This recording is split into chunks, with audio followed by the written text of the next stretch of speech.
It's time for Declare Your Independence with Ernest Hancock. Believe me when I say we have a difficult time ahead of us. But if we are to be prepared for it, we must first shed our fear of it. I stand here without fear because I remember that I am here not because of the path that lies before me, but because of the path that lies behind me. I remember that for 100 years we have fought these machines. And after a century of war, I remember that which matters most. We are still here! Tonight, let us make them remember we are not afraid!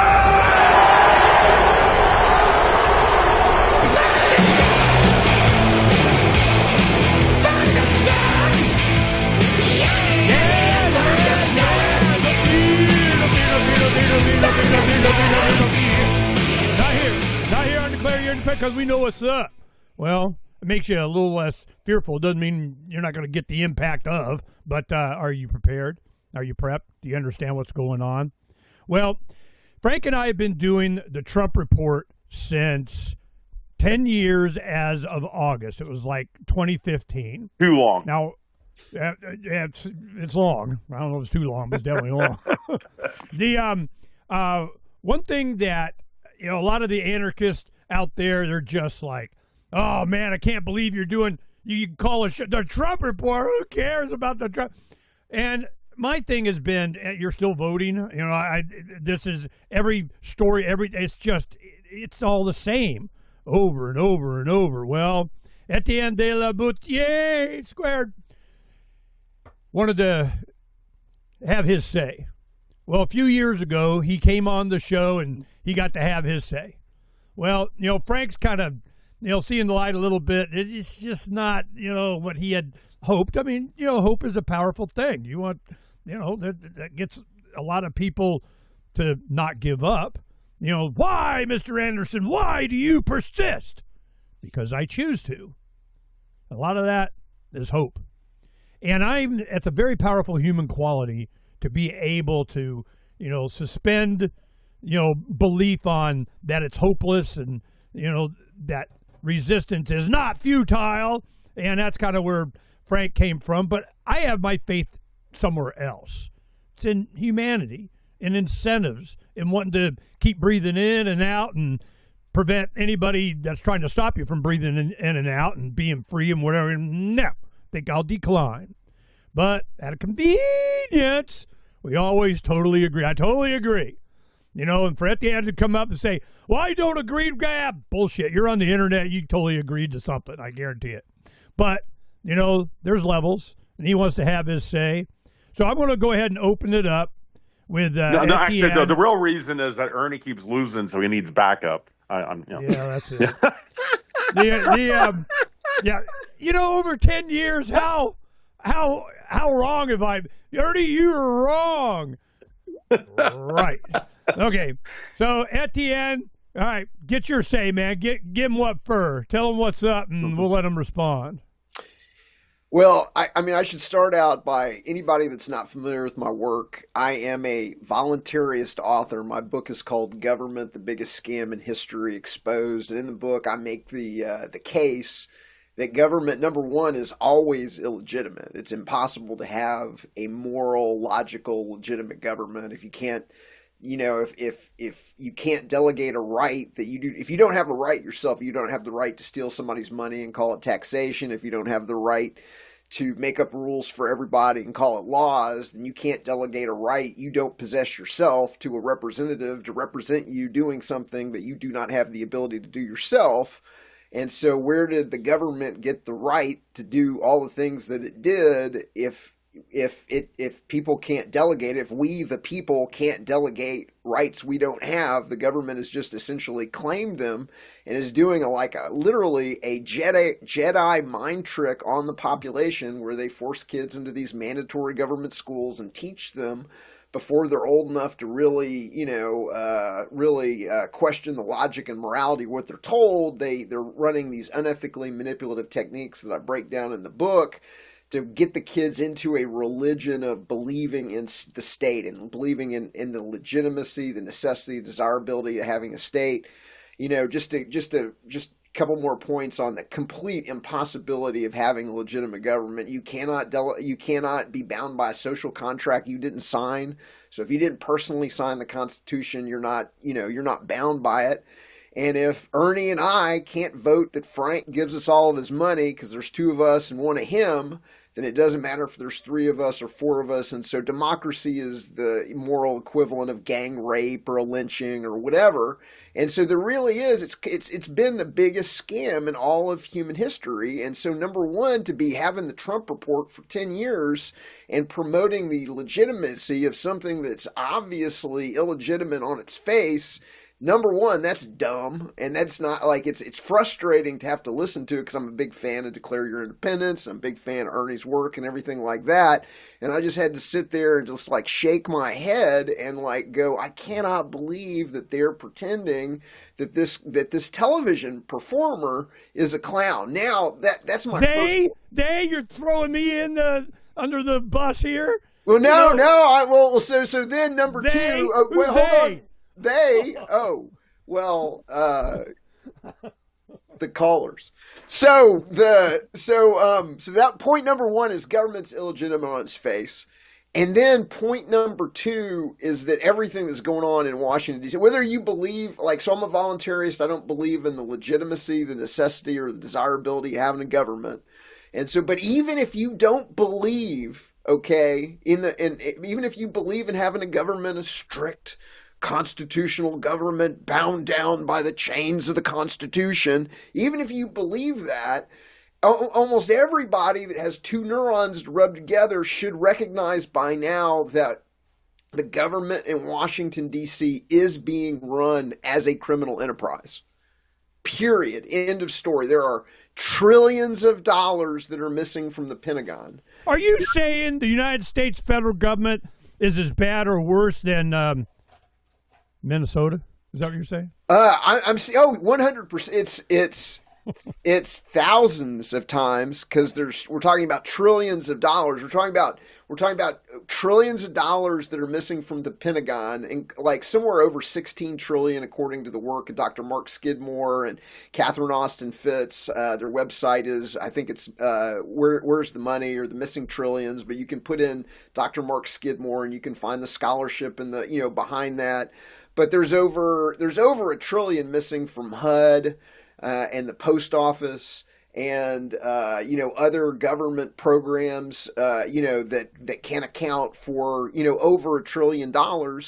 And then there's been, according to an investigation called Bloomberg did, there's over 16 trillion that was handed to private banks and private companies like AIG and others during the TARP and the TALF and the Maiden Lane bailouts. And it was funny because I wanted to get my facts and figures straight last night, because I knew I was going to be on here making this point. And Wikipedia does not talk about this at all. They pretend it was the original 750 billion. They don't get into it. And so that's one of the reasons why we create a Liberator flash drive, because all the stuff that's going down the memory hole about where'd all this money go, we make it uncensorable. And one of the things that we have on our flash drive of Freedom, the Liberator, is we've got some of the totals of not only did they give the banks trillions of dollars in these bailouts, private companies that already have an exorbitant privilege to create money out of thin air using fractional reserve banking, where they're stealing the value out of everybody else's money. And that's what's paying for this monopolization of the media. And that's why Trump's on every, thing. And that's why there's so much controlled opposition. And that's why, because they have got unlimited funds, because they're stealing trillions with a T. But the second point is that this is obviously a criminal enterprise, and Trump has obviously been installed as an actor playing the role of the president, playing the role of a billionaire. He's probably made money now, but just as a reminder, if we go back in time, Trump went bankrupt 4 times, and in his last major bankruptcy in 2093, he was actually bailed out by Rothschild Inc., and the bankruptcy restructuring unit at Rothschild Inc. at the time was run by Wilbur Ross, who ended up being installed as the Secretary of Commerce in the first Trump administration. So the Rothschilds are behind the State of Israel. So you've got a Zionist entity that bails Trump out, has him by the short hairs, and then he is given a television show. Phranq, out of curiosity, do you know who Trump's theatrical agent is? Theatrical agent? No, I do not. Go ahead. Okay, so you've been doing this for 10 years and you haven't figured out who Trump's. Nobody's like relax. Theatrical agent. Yes, Trump has a theatrical. Trump is an actor, and he for The Apprentice, and his theatrical agent is a gentleman by the name of Ari. NBC. Yes, go ahead. His theatrical agent is a gentleman by the name of Ari, A-R-I, Emanuel.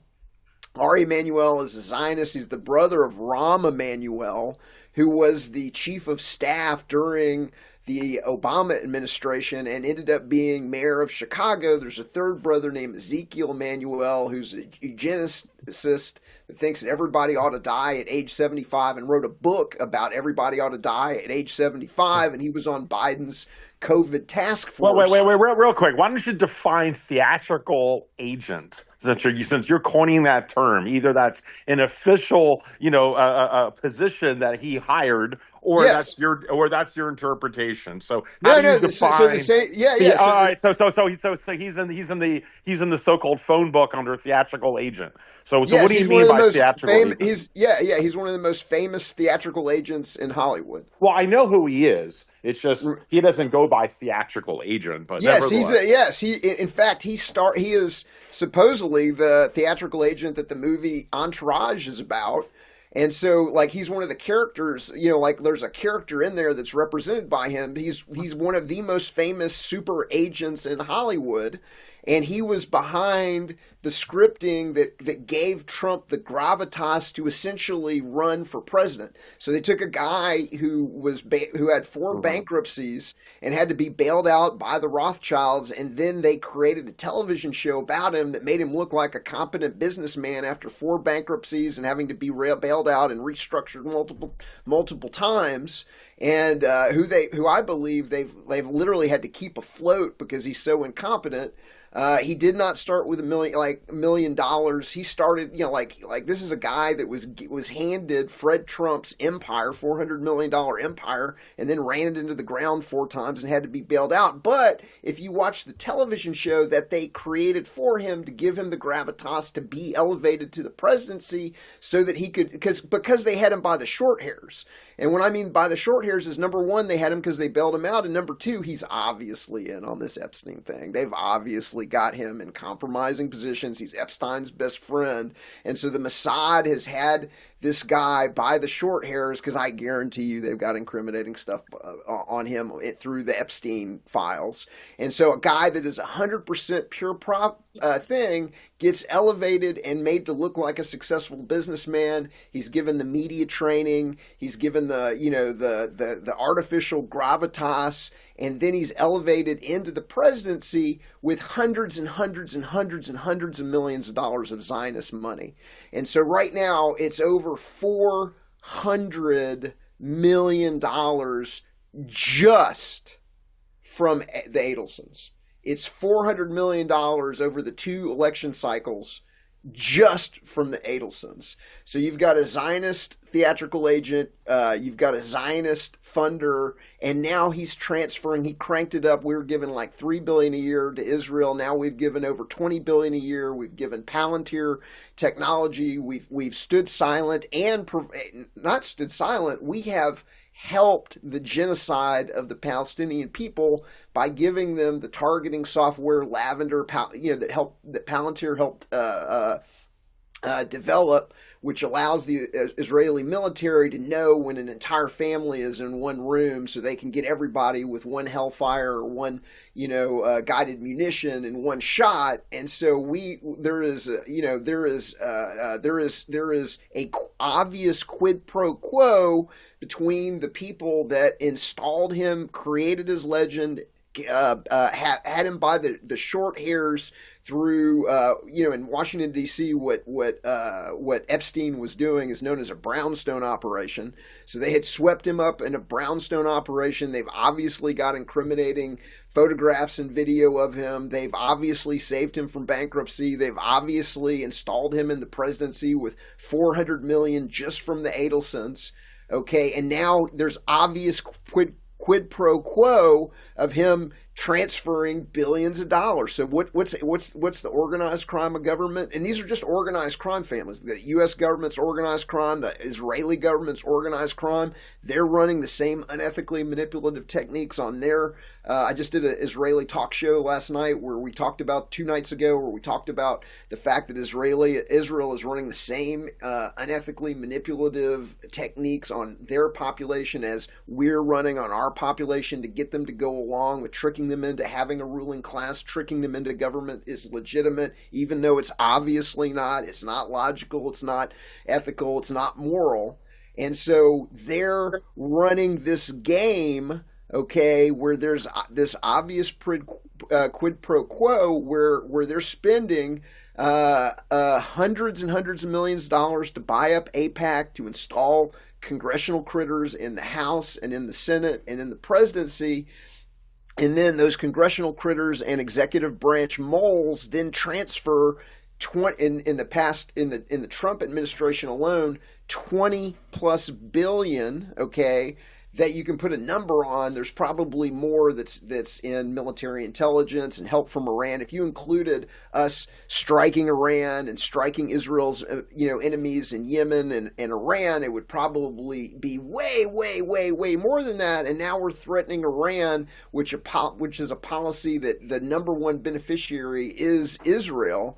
And I've been frustrated because, Phranq, it doesn't seem like you can figure this out. Figure what out?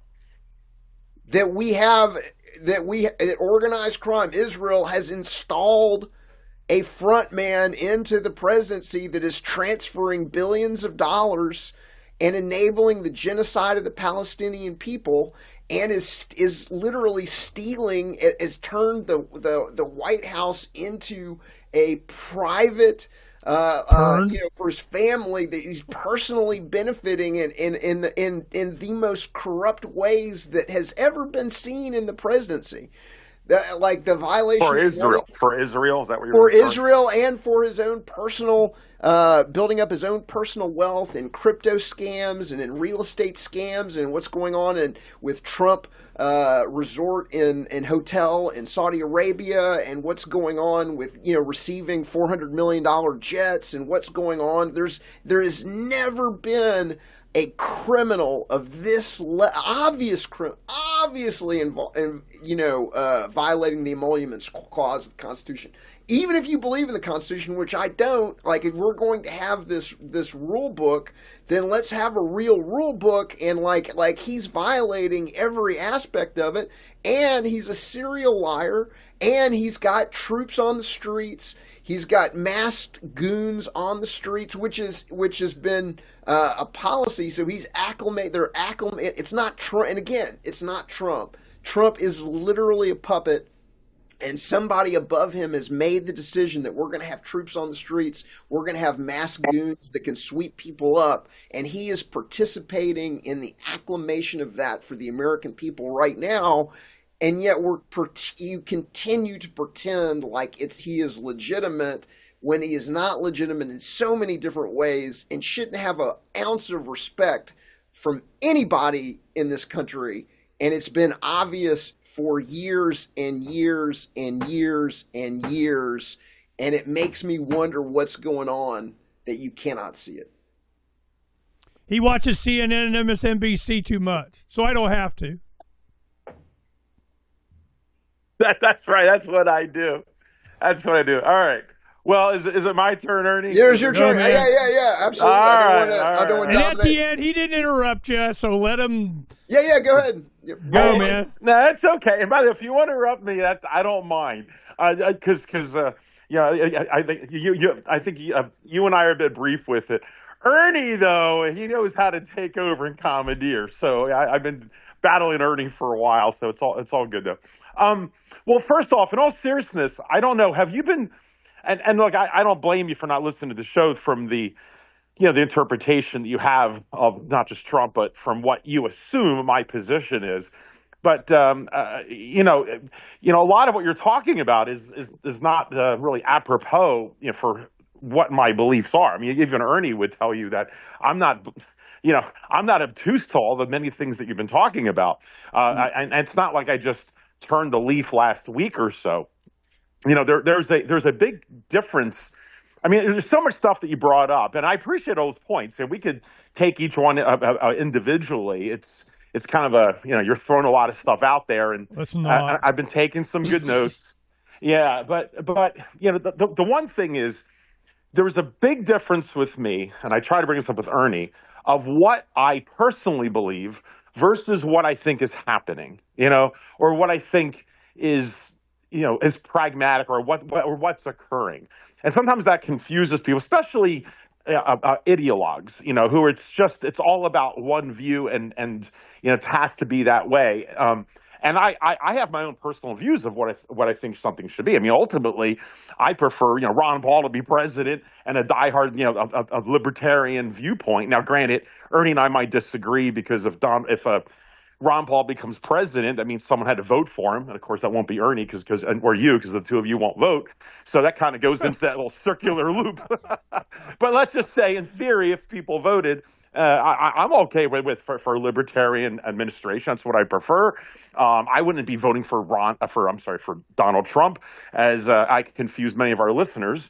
Originally in 2016, I was supporting. Frank, I'm sorry. Can I just interrupt you for 1 second? Yeah, go ahead. Okay, because because you made a point, and I just want to rebut it. Go ahead. I think I literally just laid out the impossibility of having a legitimate moral government. I literally laid it out step by step, that it is 100% impossible to have a moral legitimate government.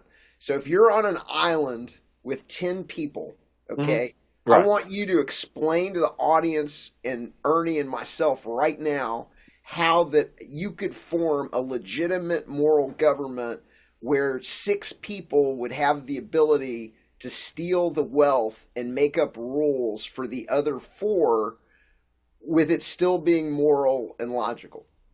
So, could you do it with a coronation? Could you do it by writing it down on a fancy piece of paper? Done. Go. Wait. So define moral legitimate government. So, back to my point. If it seems Ernie like an oxymoron. I mean, can you have legitimate government? Yeah, can you have legitimate government? Well, legitimate. As defined by legitimate. If everyone agrees that that's the government, then it's legitimate. But not everybody. Well, then it's not a government. Moral is different. So how do you? What do you mean? So what I mean is, if Ernie and I, if you say that we're going to have it because of a vote, and Ernie and I vote that you have to give us your money, and you're saying that the fact that our government is legitimate because people voted for it, okay, can Ernie and I vote that you have to give us all your money? Because there's 2 of us and there's 1 of you. If we're all 3 of us are in a room, how many people does it take to make something that would be immoral and illogical now moral and logical, because the mob outnumbers its victim? Is it 3 people? Is it 10 people? Is it 200 million people? What's the magic number that takes something that would be immoral and illegitimate? If Ernie and I did it to you, what's that magic number that makes it moral and legitimate? All right, so we see that gets into just the philosophy of governance, and it's something that's the purview of libertarians. Not really, that's their philosophy. It's the purview of libertarians, which I love. I love hanging out with libertarians about this. So first off, I guess what I would say is legitimate and moral, where those 2 areas would cross over, would be that if I'm on that island and you guys, it's like with Lord of the Flies, right? And which is one of my favorite books, by the way. I'm sure for all of us, for libertarians, that's a very apropos book, But if everyone votes and they vote to have a certain government, and I don't like it, then as long as I'm allowed to leave, I go, all right, I'm going to go somewhere else. You know, if a certain group becomes a gang and they're going to do their thing, as long as they're not a nasty gang and they're going to sit there and just kill me or whatever, if I don't like it, if I don't like the rules or what this gang is starting to do, it's like a group of friends. Hate to call them friends, but it's like if you hang out with people and they're doing things that you don't like. When I was younger and some of my friends were getting into drugs and smoking, it wasn't my thing. So I went and I did something else. I met different people. So as long as I'm able to go somewhere else, now if you're on an island, it's a little tough, but if I can go to another part of my island and do my own thing, to me, I have no problem with that. Right? No, you've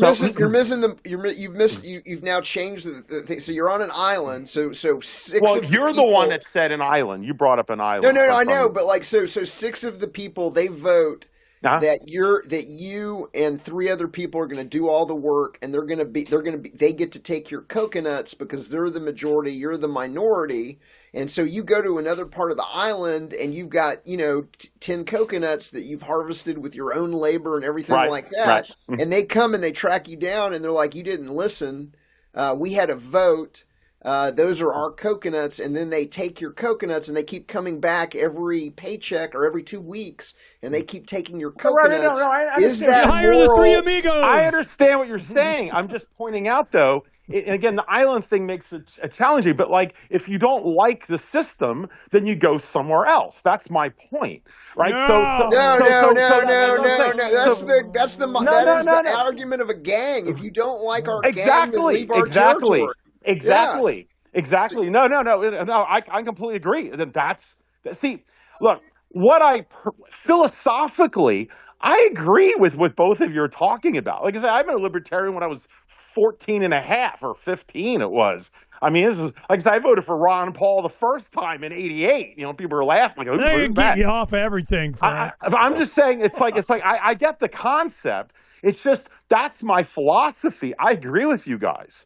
But where I guess I found myself different through years of just whether it's traveling or maybe in medicine, psychiatry, and anthropology and sociology and all this. Now, I'm not trying to throw a bunch of like yuppie crap at you, and trust me, I'm not playing some stupid doctor card. I never do that.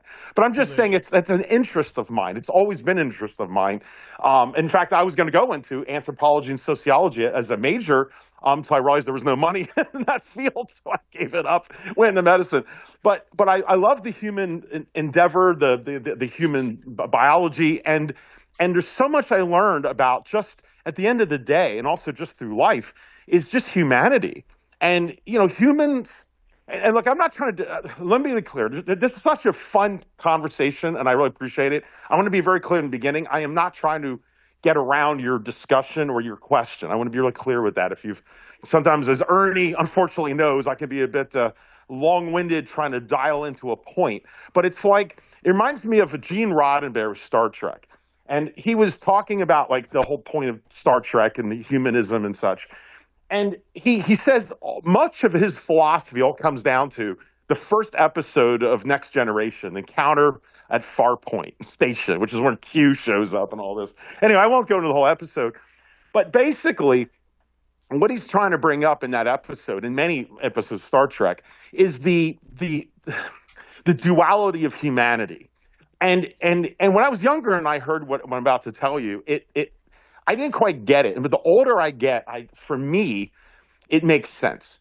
And that's what I think this comes down to, is that humanity, human beings, on one hand, are one of the most evil, decrepit, disgusting creatures on this planet. I mean, you don't have other, even cockroaches don't attack and kill other cockroaches. Human beings will. And we can go all day. I mean, just look at Epstein and the Zionists and whatever people are willing to do to sit back and talk about that maybe a certain group of people think that they're, the chosen people. And the chosen people have to use pedophiles and extortion, and co-opting another government in order to keep themselves, to keep their so-called, religion to God. You could argue it that way. I mean, it's an example of how we justify things in our own way. There are even some people who are very critical of religions who think, okay, you can like do a crime and then do a few Hail Marys and you're still going to heaven, for instance. And some of the skeptical people and cynical will point that out. So there's all sorts of, we can go all day about, the failings of humanity and the disgusting nature of humanity. And just, we don't have to go further into it. I think we all know the deep holes that humanity has gone to and can get to. Yep. And yet at the same time, like Gene Roddenberry says, and it's true, that humanity is just beautiful in what it can create, of what humans can do, the love that humanity can give. There's no other creature on the planet that can give love and compassion than human beings. I mean, just to give just one example. I remember in my sociology class how every other animal does not take care of another a baby that's not theirs. I mean, look at primates. If you have a gorilla or a lion, which is not a primate, but if they take over a pride of a female with other kids, the first thing it does is it kills all the cubs, and then because it doesn't want to be raising someone else's genetic material. The only creature on the planet Earth that will take care of another person's genes are human beings. People are adopted fathers, for instance. Now, in all fairness, that's where a lot of sexual abuse comes from, as non-related fathers. But that's where it gets challenging. But just the fact that you have people doing that, it just shows the beauty of humanity, of compassion, and the arts. And there's just so much beauty in humanity, and that we're going to come together and vote for your crap. And that duality. It sits at the core, as I get older, of humanity. And that's what Gene Roddenberry got. It's amazing. I mean, of course, I love the early episodes, the Tribbles and all that when I was a kid. But the older you get, you start to see that. And that's what Star Trek's about. And also just how I see people. So it's not an easy answer, because my philosophical perspective of everyone gets to do their own thing, and who gives you the right to do X, Y, Z. I completely agree with you guys, and sometimes it confuses people who think, doesn't Phranq understand? It's like, who gives someone else the authority? So you're saying if a bunch of us get around and we vote that we can whip you, then we get allowed to because we're legitimate and we're the government. We got a shiny badge and all that. No, of course I don't believe that. But at the same time, there's also, and this is the frustrating part, is there's the reality of humanity. There's the fact that, and Ernie, I appreciate it. Ernie's given me a lot of credit for this point that really opened him up to a lot of things. Besides the fact that, Disney Star Wars sucks. Yeah. is the issue of antisocial disorder and sociopathy. And that was a nice bridge that Ernie and I both got to talk about. I mean, it opened my view of the world in many ways on a personal note as well. That's how I learned about it. And Ernie as well, with all of the so many stories that Ernie has that he could tell sometime later of, this story and this interaction with this politician and this situation. And as much as Ernie's one of the smartest guys I know with a lot of this, even Ernie, I think, admitted that there was things that would occur. And he's like, I don't quite get how, I know these people are all corrupt and all, but I can't quite wrap my head around it. And once you understand they're sociopaths, and when you understand what antisocial is, it clicks. Because the problem is we're looking to other human beings the way that we are as normal human beings. But when you have 4% of the human population that are antisocial, and they tend to be the ones in leadership positions and who become, right? I mean, you see the world differently. Now, I'm not getting to think about eugenics and get rid of sociopaths and all, but when you understand that these people are out there and they're charming and they get people to follow them. And then you understand also, I'm not trying to throw too many random things out. I'm just trying to create a milieu of my point. The issue of primates, the idea that if you sit there and you can, if you get 20 or 100, let's say 100 primates, apes or whatever together, automatically one of them is going to be the alpha. And then there's automatically a pecking order that occurs. And if you can take a bunch of apes that Dr. Jane Goodall would go out and have, tea and crimpets with, who studied all this, Or do this next best thing. Go to the local prison here up in up North Phoenix. Just go to a prison, and the prison guards will tell you the same thing. You know, if a new guy shows up, you know, it's like, you know, the alpha will just kick you in the ass, punch you out, and just to be clear, who's in charge? You know, and there's a whole pecking order that goes on, and so we are at our core just primates that do this. Now, the problem with libertarians, and I say this with respect, honestly, because I myself include pretty much like you two. Ernie will say, not enough. But it's that libertarians, we really do have I don't want to call it an anarchy gene, but just we're very, very self-reliant. And I respect that. I think that's what makes us unique and special. But we're not, we're nowhere near a majority. We're a far, far minority. People who don't follow others. Primates follow others. It's one of the key components of primates, is that they get into the pecking order. Now, I don't remember the exact number. I do remember from the sociology about this, but it's something like, I don't know, like 1% or 2% of the population, they've actually, they believe don't have the hierarchy gene. Like, they don't have it. And I remember reading this in class, or actually a lecture, and the first thing I thought of, oh, that sounds like my libertarian friends. Like it completely, you know, coded in with where I was. And I was an odd student myself back in the day. So I saw that in that world. So, you know, you have some people who just don't follow along. They're very independent. Now, in our world, Phranq, hold on a second. I'm going to, because I want to throw in here and make your point for you. So I'm going to help you here. So, like, I agree. Yeah, with what, dude. Can you do it in 30 seconds? Not 30 minutes. All right, Ernie, go ahead. Okay. Well, I don't know, because our friend here, and I mean this respectfully, it sounds like you. I mean, I don't blame you. You haven't heard a lot of our content about my defense of some of these. So I just don't want an oversimplification that I'm just some sycophant for Trump and I haven't figured it out, as you've said a few times. And I understand. So that's why I'm breaking this down a little bit slower. But go ahead. So in my newest book, it's called To See the Cages, to Leave It, 25 Techniques the Few Use to Control the Many. One of the techniques so the government and the monopoly media are running a variety of unethically manipulative techniques on the population to get them to go along with having a ruling class. They wouldn't do that. That'd be wrong. And so one of the techniques that I describe is the psychological phenomenon you're talking about is known as evolutionary behavior theory, and that most humans have an innate biological desire to have a leader from our tribal past, because it was a benefit for the tribe to have a strong leader. And so most people are biologically predisposed to have a strong leader unless they themselves are a leader. So the 1 to 2 to 3% or whatever it is that you're referring to are the people that are naturally leaders and don't see the need to have a leader themselves. And so what I'm arguing is that the organized crime system that is running government on the population, think of government as a technique for robbing and controlling the gang with the flag.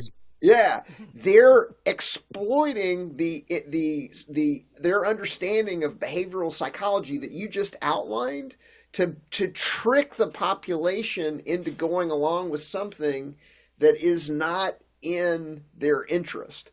But to get back to my original point, is the whole thing is illegitimate on its face. And so if you believe that government is legitimate and then you should be able, and logical and moral, then you should either, number one, be able to explain to me and to Ernie and to the audience how a group gets to be the ruling class in a way that is actually moral and logical. Or if you're going to concede that it is immoral and illogical and impossible to have a ruling class, as is my point, and as is the the very specific facts and points that I've brought up, if you concede that, then why are you still talking about having a president and voting for Ron Paul or whatever? Because then if you're going to be intellectually honest, you'd have to say, hey, there's no way to have a moral, legitimate government. We've got to do it some other way. And then, the kind of the good news message of my work is, hey, guess what? The world is this. We don't need government. The world's a self-organizing system. It produces spontaneous order. And everything that you want, that people have been indoctrinated to want the government to do or expect the government, except for redistribution. But a lot of what the government does, the majority of what the government does is provide services, whether that service is delivering the mail or air traffic control or running the worst train system on the planet or whatever it is. All of that would be done better, faster, and cheaper. And if the government wasn't stealing the value of everybody's money, everybody would be dramatically wealthier. There would be way more prosperity in the economy. There would be way more economic growth. Businesses would have to pay people more to be able to compete for workers and everything. And we would be a lot better off and wealthier without government. And so if that's the case, then why would, if either you have to explain to me and Ernie how you have a legitimate moral government, or you have to concede that point and go, you're right, we got to do something else. Hold on, one final point. Then the final point I would make is that not only is government illegitimate and immoral, but it's also a dumb idea. It's the dumbest idea ever. And the reason that it's a dumb idea for the banks. is it doesn't work. It does not work. Works for the banks. It works Crime for the banks. pays, Right. man. Yes, Ernie's right. It works for the bank. It works for people that want to use it to rob and control society.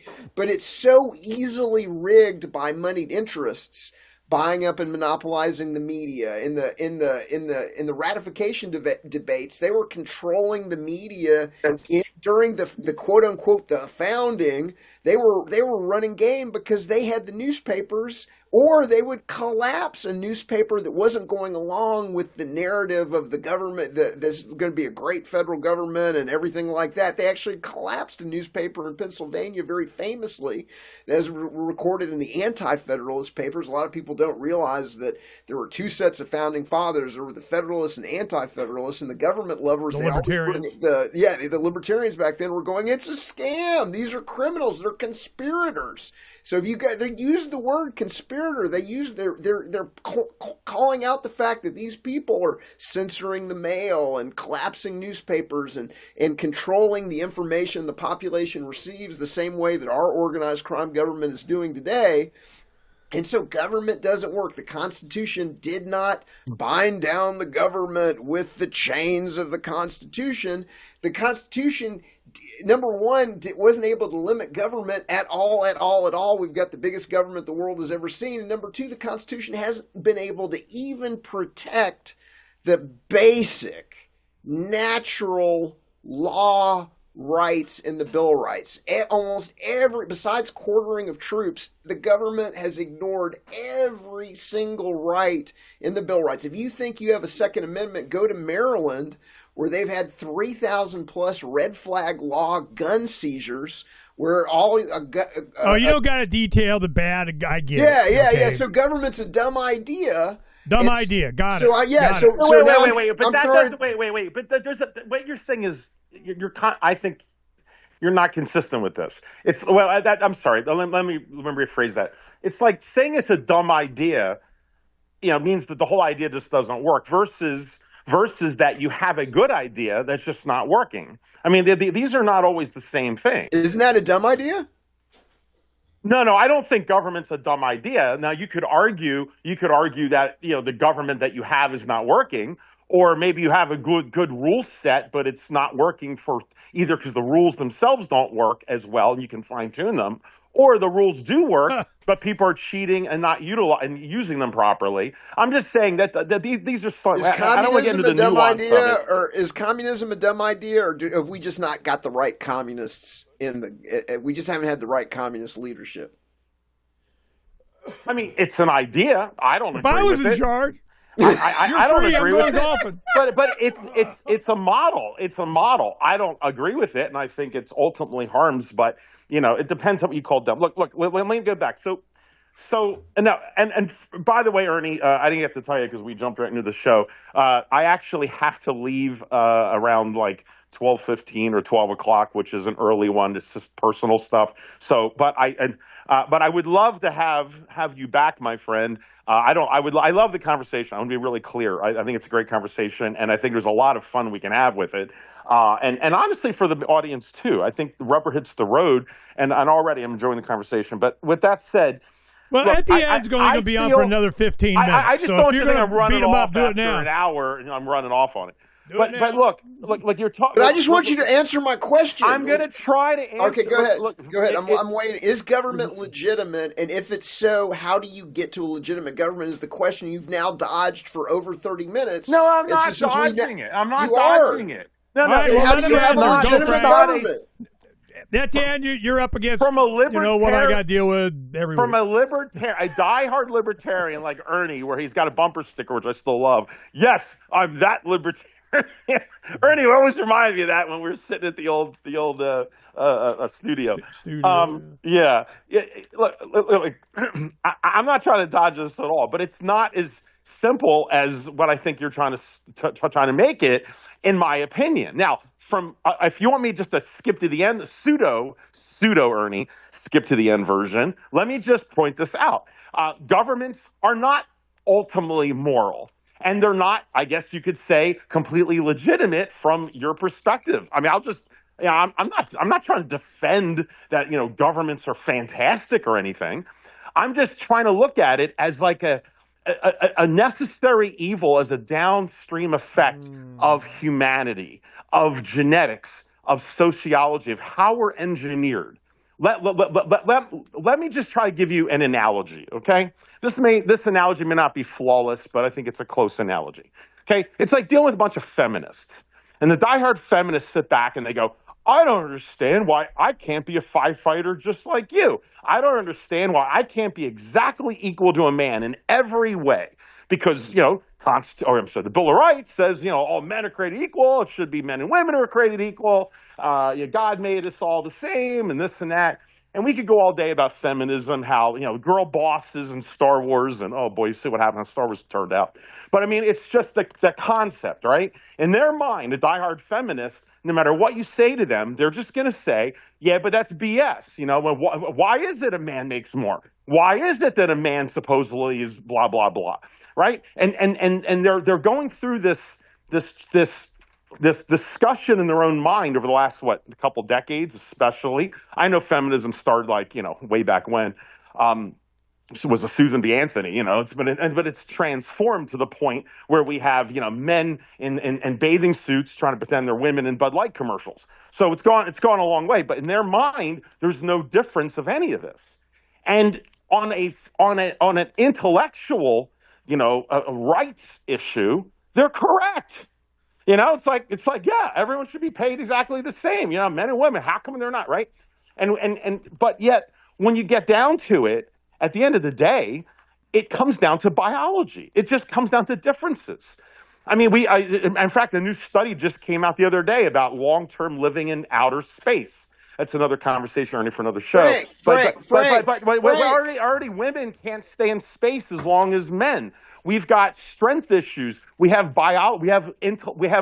differences in how we process information in the brain. You're running out is this a the government clock not explanation? to answer this question? You're literally trying to run out the clock, not to answer the question. I'm not running out the clock. What is it legitimate or is it not legitimate? Is what legitimate? Is what government? Can you have a legitimate moral government? And if you can, then this is the way that you do it.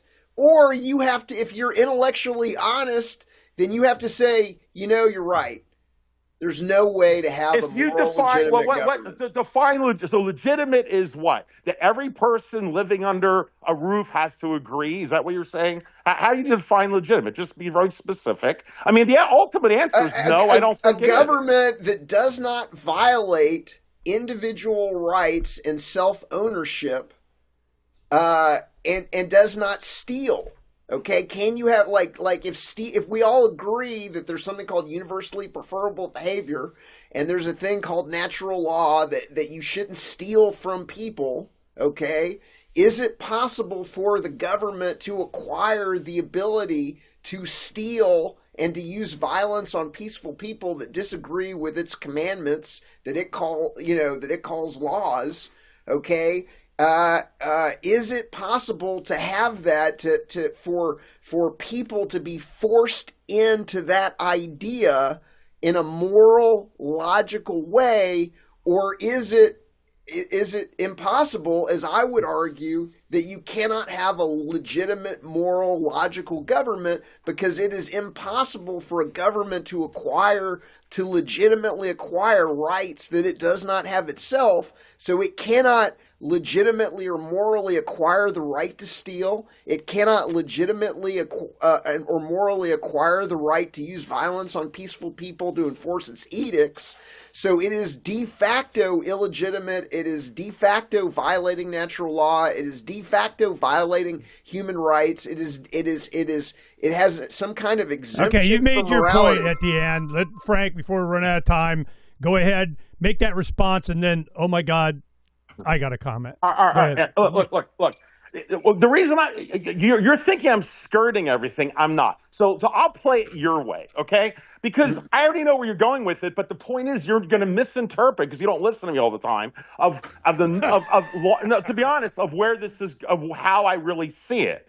So yeah, I mean, if you've got a bunch of people on an island, is it going to be fair to everybody or how they interpret it? No, it depends on the individual as well. I mean, it depends what you call theft. You see, because as a libertarian, paying taxes is theft, right? Is it okay to go steal or to most normies, taxation is just a necessary evil. Heck, I have a mother-in-law who sends thank you notes to the IRS when she pays because she knows they're doing a rough job and someone's got to pay for the police. Now, I understand, trust me, I get it, I'm a libertarian, but I'm just saying the majority of people don't see it as theft. That's a libertarian construct to how they see it. So so if you're going to be the libertarian about it, from that point of view, I guess a government is something that you look at as oppressive, and it's theft, paying taxes that you don't want to do.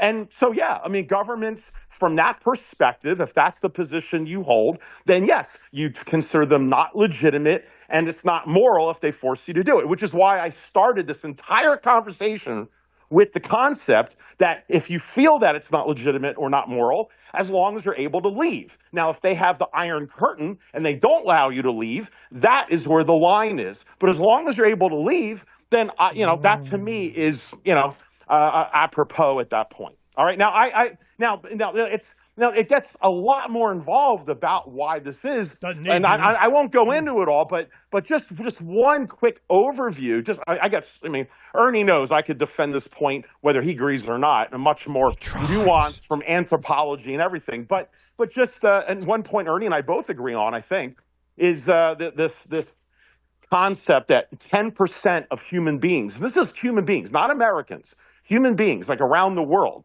It's kind of like how many people are gay. Strangely enough, the same percentage of people around the world are gay, which means it's not cultural, it's genetic. How many people are left-handed versus right-handed? That's genetic. It's baked into the cake. It doesn't matter what country or culture you come from. This is how I'm seeing this, right? And so when you look at history and look at humanity, it tends to be that 10% of human beings run everything. 70% are the followers who just follow the 10%, right? The ones that'll line up at Krispy Kreme to get Dr. Fauci's shot. And then there's 20% of the troublemakers. Now, libertarians are the troublemakers of the troublemakers, and I say that with respect. But I mean, 20% of humans tend to be the ones that challenge the 10%. The problem is the 20% are the ones that push back, but the 10% have the 70% backing them of they're basically the zombies, which, is 80% of the vote when, whether it's voting or whether it's just how many people in your society, in your village, agree on one thing or the other. If you're in the 20%, you're definitely outnumbered, however, whatever the decision of the culture or the politics happens to be. So I'm just saying, it's like this is, it's not fair when you're in the 20%, or as a libertarian when you're like the 0.5% or the INTJs, that kind of thing. But that's the way it is. So again, it's the way what I personally believe. I agree with you. But as I've gone through life, I realize what is reality. And as Ernie often says, they have to change us. And changing us is often for the worst. You could argue maybe if we figure out the genes and we can tamper with the genes of our kids, we could switch the genes and make all of our children like Ernie Hancock. God help us all. Or but just we can take make them us out of all government school. libertarians. And then, but the way that it's set in the genes, like being left-handed or gay or whatever, or male versus female, is that there's leaders, there's alphas and followers and a pecking order. And most people prefer to follow. It's easier for them. There's reasons why primates do this. When you happen to be the one who's the when I say antisocial, I don't mean what? Phranq? What? So what? That doesn't matter. That doesn't change the illegitimacy and the immorality of what you're promoting. All right. Well, then, if you find that the government that you're under you don't like, then you leave. I'm not trying to be some like leftist. Love it or leave it. Well, no, if you're going to support something, you're either saying it's legitimate or it's not legitimate, and so if you're going to say love it or leave it, then you're saying that government is legitimate, and I'm saying if you're going to say that, then you have to explain to everybody how the government gets moral legitimacy or it's illegitimate. And so if you're claiming that it's legitimate, then explain, General public opinion. All right, that's my point. My turn. Look, I agree with you. I know it's just hard. That's gang rape.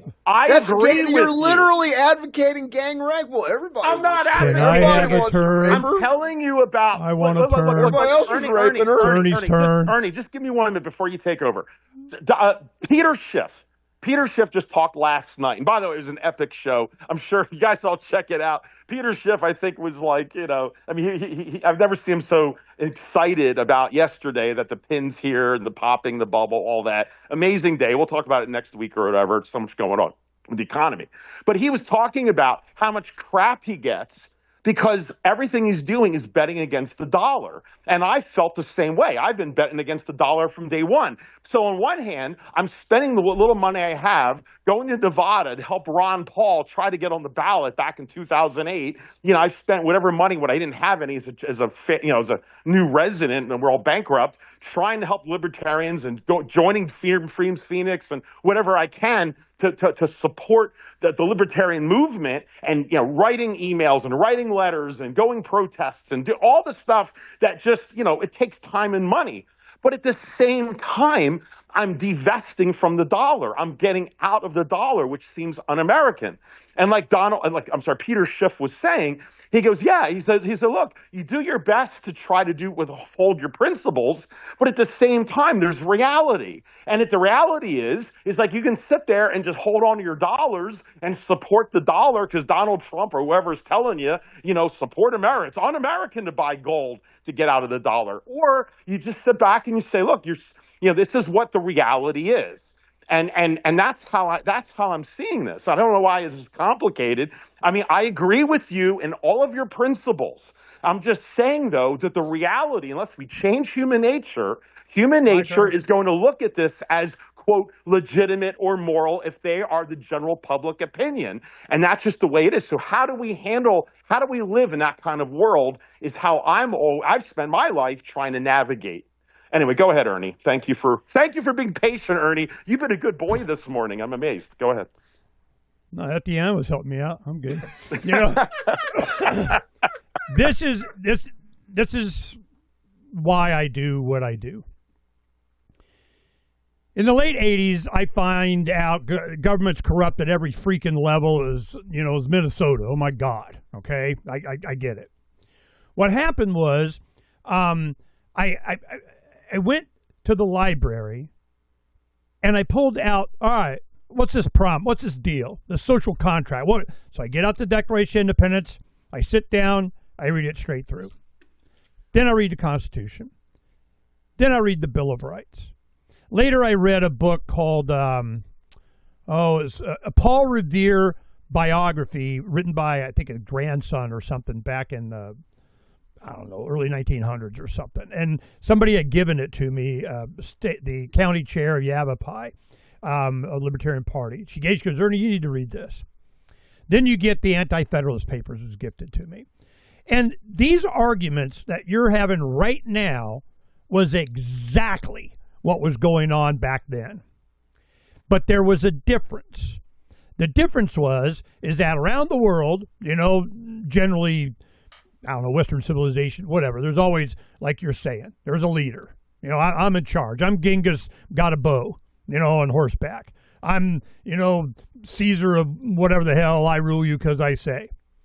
All of them go down because of economics, that's a whole nother thing. But who benefits from it is they want to either consolidate the collective into a tax pile, or you mandate got to buy their stuff, or you can't, start a business to compete with them, or you can't buy from there, or tariffs. It's all control. Well, the American people were like, don't like it. Oh, and this tax teeth thing, which was like nothing percent, it was the principle of it. So then you get, Thomas Paine does Common Sense for the cause. For the cause. What cause?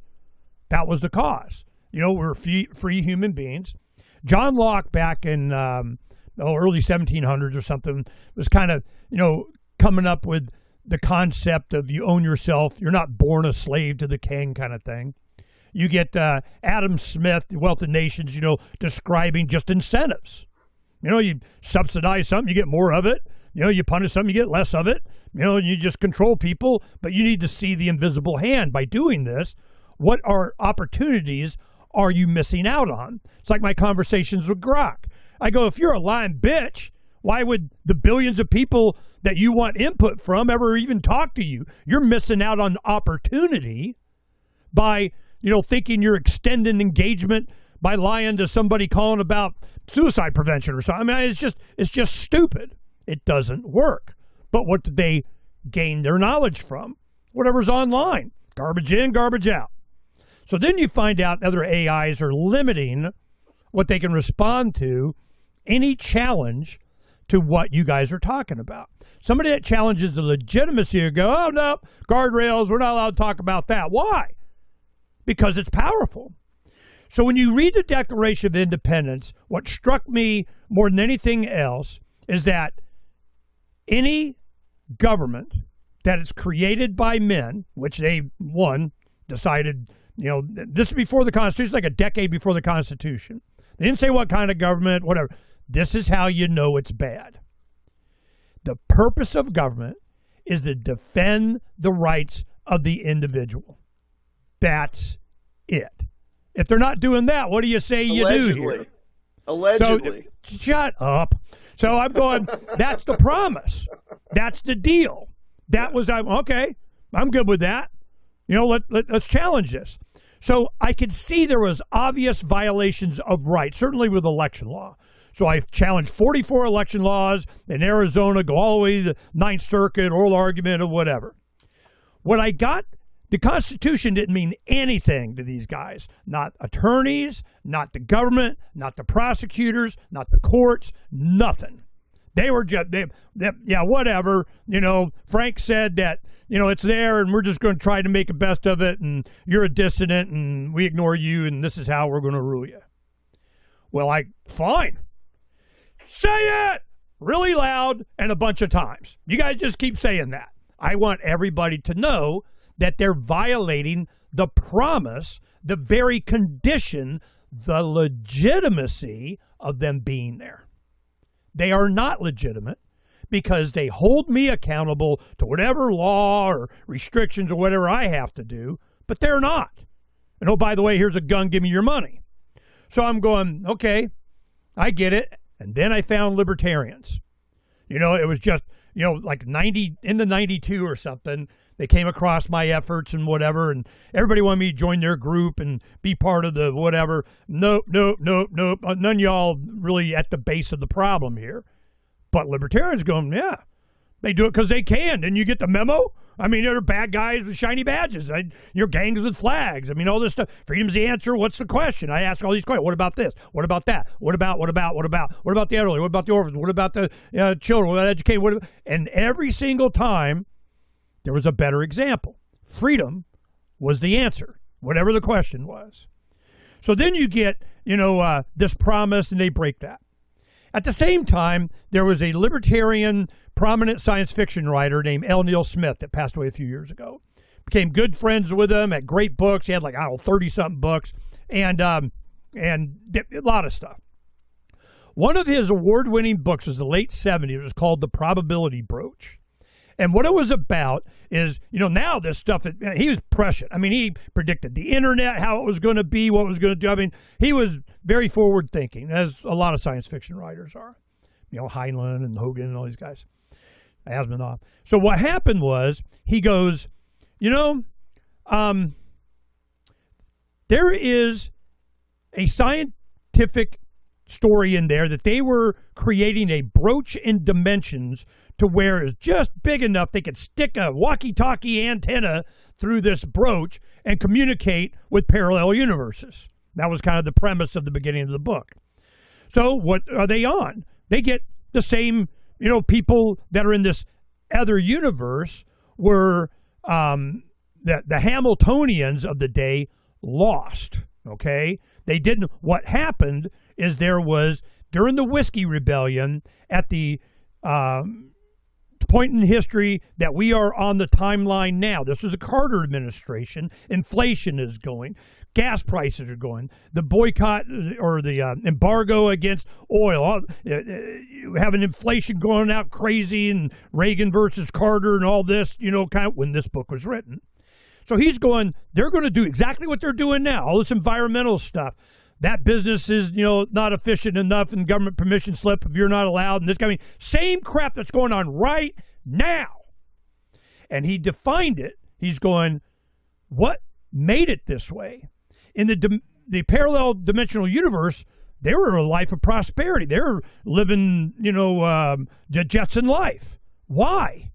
They had the same characters, the same history, but it was founded, the Constitution came, and then George Washington was hung as a traitor.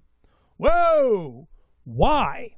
During the Whiskey Rebellion, after the founding of the country, the Pennsylvania people were up in arms because they cast off the British Empire. Then all of a sudden they got this new federal empire taxing their moonshine or whatever. The distilled spirits, they do it, same kind of crap. What really pissed off the Americans was Stamp Act. You got to get a permission slip from the crown all the time. So they go, nope, nope, nope, nope. Here comes the same freaking thing. So they would tar and feather, which, I guess, hot time. I don't know if that killed people or not. Unpleasant.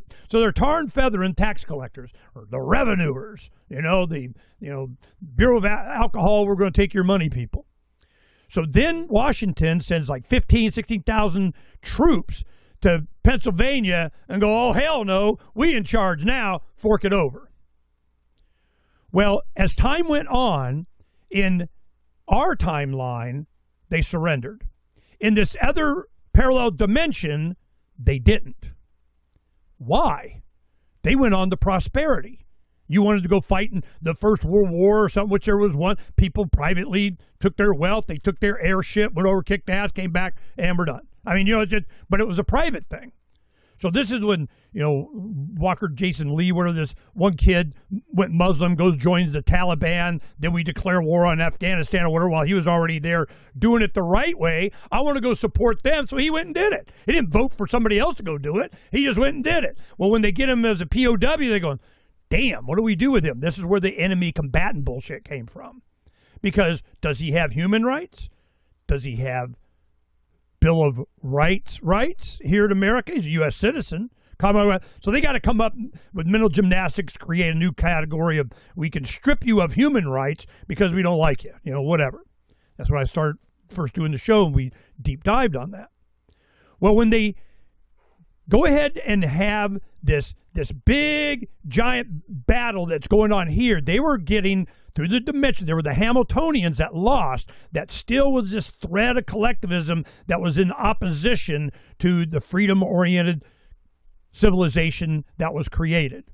Now, it got really sci-fi, and all of a sudden now with technology we're able to communicate with, dolphins and gorillas that got representation in whatever, get the whine and bitch and moan about whatever, so on, doesn't matter. How they did their government, well, I'll tell you that. But this was the diversion in the timeline. The reason that they didn't give up when the Washington presidency sent in the troops to Pennsylvania is because one word was different in the Declaration of Independence. One word. And it was originally there when they were drafting it, and it got taken out. And this is the point that Elnia was making. Words matter. When you say the consent of the governed, how do you determine that? Well, he goes, the unanimous consent of the governed. Any individual didn't have to move. He didn't have to go to Zimbabwe. He didn't have to go live on a space station out in the ocean. I'm born here. What do you mean I'm not born? I'm a citizen of me. I've got your whole purpose, your promise was to protect my individual rights against everybody, against all enemies, foreign, domestic, whatever, my neighbor, the local Hitler, whatever. So when they left it in, the unanimous consent, it changed everything. The general public opinion was that you don't have my consent to get taxed. I'm not giving up. F you. So they win. They don't give up. The people rise up. Washington gets hung as a traitor to the revolution. Boom. Hilarity ensues. So the point that he was making in that entire book was that one word that they decided, we can't have that. You can't get a consensus, which was the point. We're going to have to bully and threaten every single individual. You're part of the collective, whether you like it or not, and we're going to call it freedom, whatever. And then the first thing they do is they monetize the war debt with the Bank of England, and, here we go. Same crap. So then they get the National Bank. They get rid of that. They get another national bank again. They get rid of that. They get the Federal Reserve, and then they keep that one. It's always about the banking. It's always about the money. Look at that big, giant, productive colony collective of the 13 make us money. And it's we'll milk it a little bit more. We'll raise it up a little bit more. We'll do like the Art Laffer, the Laffer curve was like, I remember he was speaking at a Goldwater event that we were promoting. I don't promote him anymore since this. Art Laffer. Because Laffer gets up. Well, he was just on a show here a couple days ago. I saw him saying the same crap. What they were talking about was supply side economics, whatever. We're going to turn the dials better. The point that he was making when I was there live, and he's talking to the kind of a Cato group, he goes, well, you have taxes on this little thing over here, and then this one, and this one, and this one. If you brought out a little teeny tax so it's not worth going after that one tax, and you do a little bit on everything, you raise more money. And I'm going, I got to ask a question, Pal Gamble and I, my senior editor at the time, and Tiger, we were there, my IT guy, and I get up and I go, and then Pal asked a similar question. I get up and I said, Mr. Laffer, you're talking about maximizing taxation and revenue from the people as opposed to letting them keep it. You're not for freedom. You're for how am I going to milk the slaves? And I go, why? And he looked right at me. He knew the crowd he was in, all these politicos. He goes, so we can spend it. Whoa. So that's the goal. So we can spend it. We can control it. We can manipulate it. We can use it to USAID the planet or something. So right then, I'm going, no, this is all bullshit. So now, a couple of days ago, I meet with Trump all the time. Me and Trump are tight. We're buds. I'm telling him, debts don't matter. It doesn't matter. It's, we're going to grow ourselves out, blah, blah, blah, blah, blah.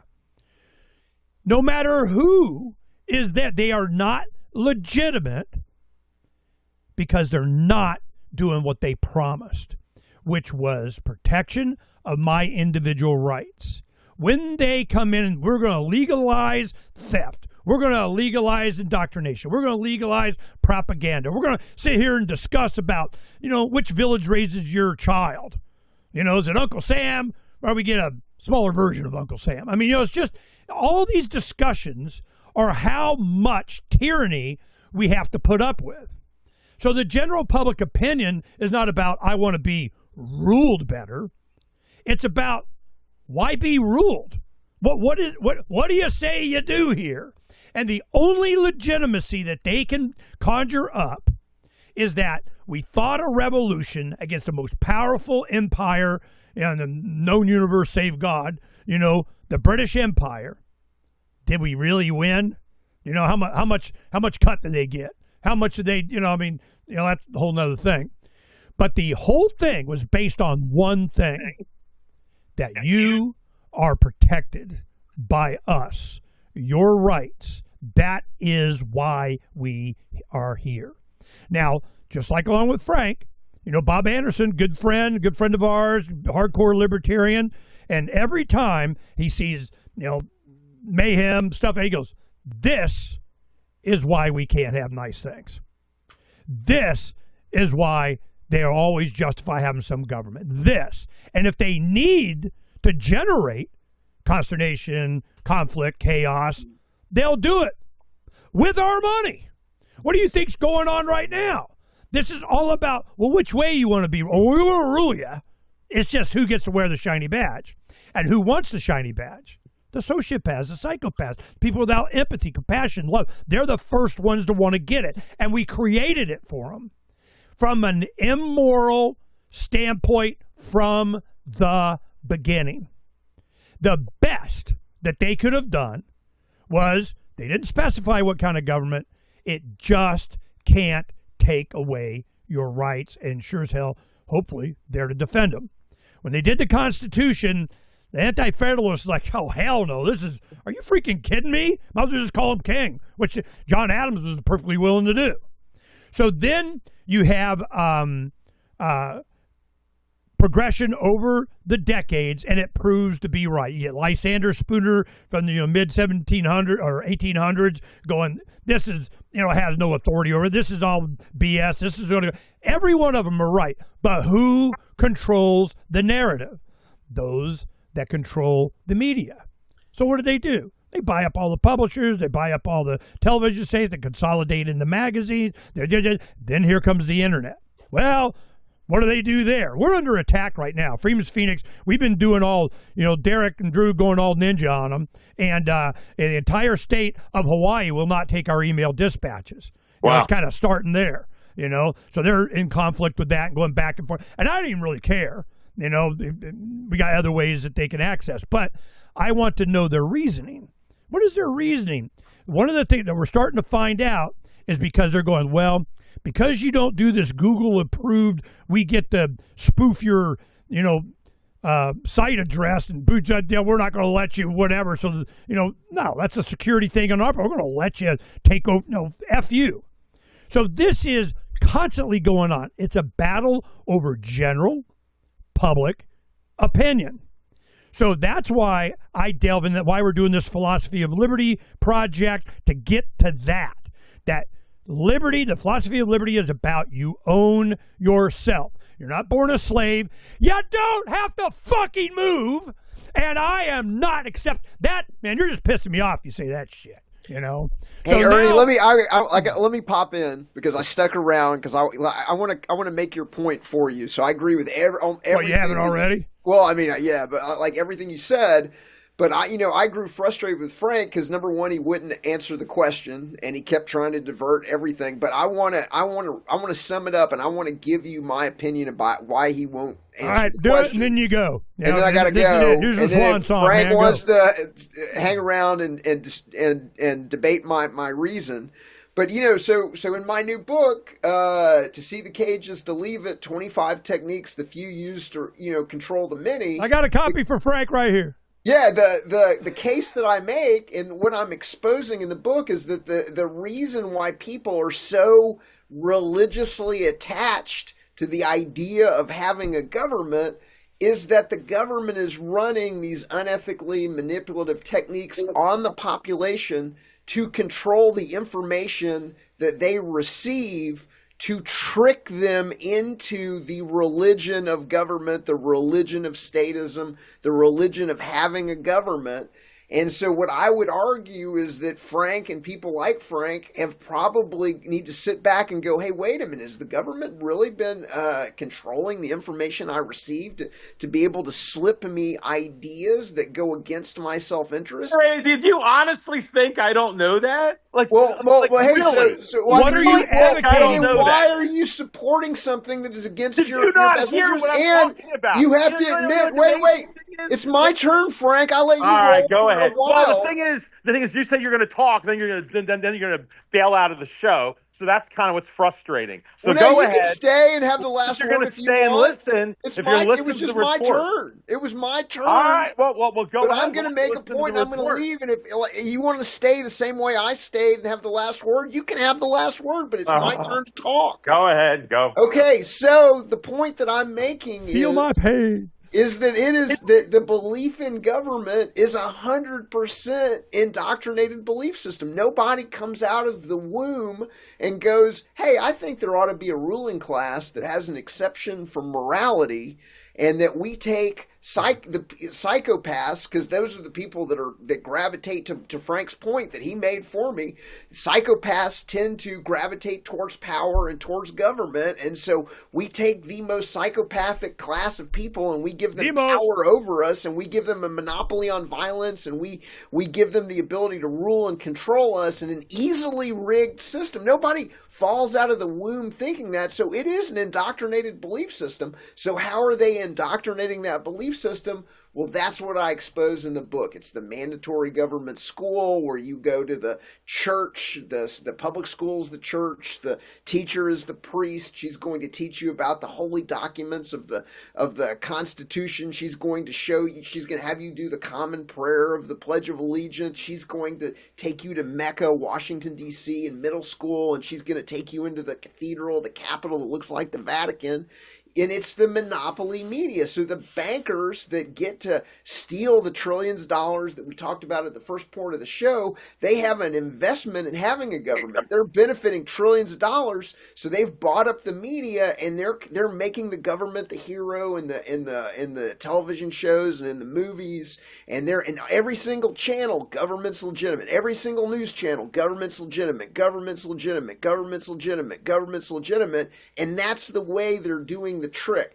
And to Ernie's point, yes, they're blocking email addresses. We're having email issues right now ourselves where our emails are being blocked. So at the same time that they're turning up the controlled opposition voices, and at the same time they're turning up the pro-government statist voices, and at the same time they're shadow banning us, they're demonetizing us, they're deplatforming us, they're blocking our email, they're de-indexing us in search engine. I have evidence of all of that kind of a thing. And this is the only reason that people get the truth is because they've discovered these pirate shows like Ernie's that are like the Nebuchadnezzar, rising to the surface and putting out their pirate signal. And the only people that really are responsive to it are the intelligent ones that go, hey, man, he's right. There is no way. And that is kind of a dumb idea. And it is easily rigged. And so what I'm trying to do is expose to people how the magician is pulling the trick so they don't get fooled by the trick. And that's what my new book, To See the Cage is to Leave It. And I hope that Ernie can get you that copy and that you can see this mental cage that has been constructed that keeps you trapped in this no-win game of voting harder in obviously rigged elections on unauditable black box voting machines and mail-in ballots. They've got you trapped in a worldview that is guaranteed that you're going to be a tax slave. Guaranteed that you're not going to. I don't get it. I know. That's what your point is. I don't get it. Right. Yeah. Well, yeah. That's the whole point. You don't grasp. I don't think you've heard anything I've been talking about today. All you hear. No. You wouldn't answer the question. You still haven't answered the question. Now it's Frank's turn. All right, Phranq. But I got to go. Etienne. I gotta go there. What you hear is a Peanuts Charlie Brown episode, and you're asking, well, is it legitimate? Is it moral? And then I'm trying to explain in this meta explanation, explain where I'm coming from, and you're like, well, he just didn't set for my trap. Etienne had to go, but all you you can hear go ahead is and answer. wah wah wah wah, like the Peanuts teacher going wah wah wah, and you're not hearing what I'm talking, and that's fine, but. It's frustrating. I agree, I understand what you're saying. For you? I'm not trying to say that government's awesome, that I love it. Ernie's. Heck, there's a reason Ernie's favorite Christmas present, I think, is Negan's bat. He can explain that one. Yeah, exactly. In case of emergencies. I just took it out of the safe. I got a special place for that in the new studio. So look, I'm going to throw a few things, and it looks like both of us have to go soon. So I appreciate it, and I would love to have you back on the show, and I mean this. It turns out in grade school there was a half day today, which it's amazing how many grade schools have half days every 2 weeks, and our tax dollars. I had no idea how many half days all these teachers take. But anyway, let me just throw a few things out, and I know I really would love your opinion on some of this, but we have to do another show. It's it's more I understand exactly where you're coming from, but what's gotten me down and frustrated through the decades is I guess it comes down to that concept: you can lead a horse to water and you can't make them drink. How many of us, all three of us, have tried to explain to people about how the economy works, or how the debt bubble is, how sound money is, right? This is from our point of view. We've been saying this for forever. History has said this forever. And yet you're surrounded by family and friends at Thanksgiving who either don't want to listen to you, or they mock you, or they have no understanding what you're talking about, right? Now, how many of us listening right now are having relatives suddenly maybe starting to ask, what's going on with this silver thing, right? They're coming out of the woodwork, and it's going to happen a lot more. But it's how much more obvious can it be, right? I'm using this as an example of what you're talking about. What's obvious? With legitimacy of government. Well, no, about the economy. It's when you just go to New York Times Square, and Ernie's heard this story. When I was 15, I was with my family. I was already learning about the debt clock. I was learning about the economy. And when I was 15, my grandparents raised me. They were from the Great Depression. And I sat around and took notes. And when my father, who was Mr. Money Guy back in the 80s, he would mock my grandparents. He mocked them, who took care of me at the time. And because they had money under, under their mattresses. They had in 1991, we still had a black and white television because my grandparents refused to buy a color, because in their world, they saved every dollar. And people mocked people from the Great Depression, from, the elders at that time. And they would mock them for putting blankets over their furniture so they wouldn't, stain them, and all and when I grew up, in my shower, we had a rule that we were allowed to put the hot water on for 1 minute, and my grandfather would listen he had a timer, and after 1 minute, if your hot water was still going on in the shower, he'd bang on the door and start yelling at us and threaten to throw us out if we started using too much hot water. I'm not trying to say I grew up horrendous, but I grew up with grandparents who were from the Great Depression. And one of the things I learned, aside from just mocking them, is I looked at it as what trauma hit them. It's like post-traumatic stress disorder. What the hell did these people live through? I didn't mock them, right? So anyway, the thing is I started to take notes, and then I would go to New York Times Square and I would see the debt clock just going, they keep adding zeros to the damn thing. And I was at 17. And I remember stopping in Times Square, seeing this, and I got shell shocked. And my family, friends, people walking around me, I felt like Neo in the Matrix, where you're in the Matrix and everybody's walking on the sidewalk, in New York, and everyone's walking, and all of a sudden the one with the red dress shows up, kind of thing. I'm looking at this, I'm like, how's nobody paying attention to this? And nobody seemed to see it. It's almost like a libertarian, the very rare person who can see it, and nobody else can. No, well, in this case, it was the economy, about how can you keep going into debt and not have a problem? Because you got a government. Yeah, then I went to the library. 48 100 governments in recorded history have gone through. Every time they debase the currency, they collapse, right? Like you look at this, it's like physics. Because governments always do that. Right, exactly. You drop a ball and it goes down. And so I look at this like, oh, this is like, it's 100% of the time this will happen. And you tell your friends, family, try and explain, and they look at you like you're from Mars, right? So I'm trying to bring this up. Now, granted, they're starting to figure it out now, how many decades later. And Ron Paul even said in 2008, he might have been able to save it. When he ran again in 2012, he even told Ernie, I think, he goes, look, I'll run again, but it doesn't matter at this point because so much debt has happened. There's no way out of this. So it's like, how many times can you tell people? And now they're starting to see it, but like they'll say, I heard you, Phranq, but I wasn't really listening. It's like a term that I hear.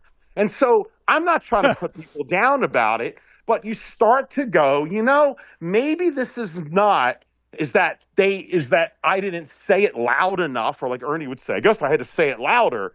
It comes down to something more of humanity, a normalcy bias, that human beings just tend to trend that way. And maybe instead of all of them stupid, which I guess you could argue they are, maybe it's just that we just happen to be lucky or fortunate genetically that we happen to see, like a chess game, we can see it differently. So that's kind of how I started to see the world, and not in a conceited sense. It's just like, human beings are a certain way. And if 70% are going to follow, and certain percentage are gay, and certain percentage are left-handed, and certain percentage, I know you think I'm purity, not. And you think I'm not answering it. I'm answering you. The world in an optimal way should be the way that you guys claimed it should be. But it's not that way because human beings and their core, the way we're engineered, have what's called a normalcy bias. And they just follow along as followers. And so that's just the reality. And it's like, okay, so how do I navigate that? And this is why I make such a big deal about culture, which drives Ernie crazy. Because Ernie looks at freedom as like this freedom.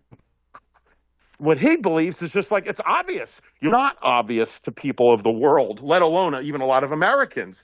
It's culturally based. And this is why so much of like rules and regulations, to me, or what you call an illegitimate government, people don't think themselves of having an illegitimate government from their perspective when everyone has the same culture. Because when everyone does the same thing, you don't need rules and regulations because everyone's doing the same thing. You tend to get exponentially or proportionally more rules and regulations the more you have people with different opinions or different cultures, different viewpoints on things. And I'm not saying one viewpoint is better than another. I'm just saying homogeny breeds tranquility.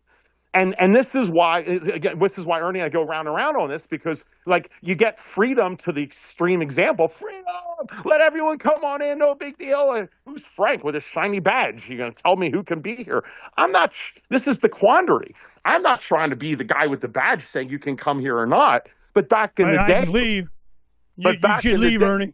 But back in the day when you didn't have transportation and gasoline and the internet, when you never met someone from another country, unless you were some explorer. And so you were just in your own world your entire life, and you didn't think that the world was any different. You sang the same hymns in church. You had the same religion, the same language, the same everything.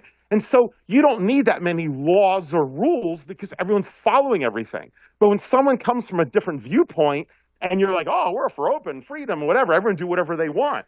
Well, what happens? One person wants to, play, their religious music at 2 a.m. every morning, loud on a loudspeaker because it's their religion, but no one else in your neighborhood's doing that. Well, it's like, okay, well, is it freedom to let that person do whatever they want and play music at 2 a.m.? Ernie would say, freedom, go ahead and do it. And that's fine. the diehard libertarian, I agree. But from a cultural perspective, that doesn't work, especially when the next person has their view of the world. And it begins to create a cacophony, and you need more rules and regulations to keep everything in check. And so that's the problem. This is why I ultimately, I think Ernie and I agree a lot more than we disagree, is that the rules and regulations or government is you don't need government when you have general public opinion, which in my opinion, I think Ernie agrees, trumps everything at the end of the day.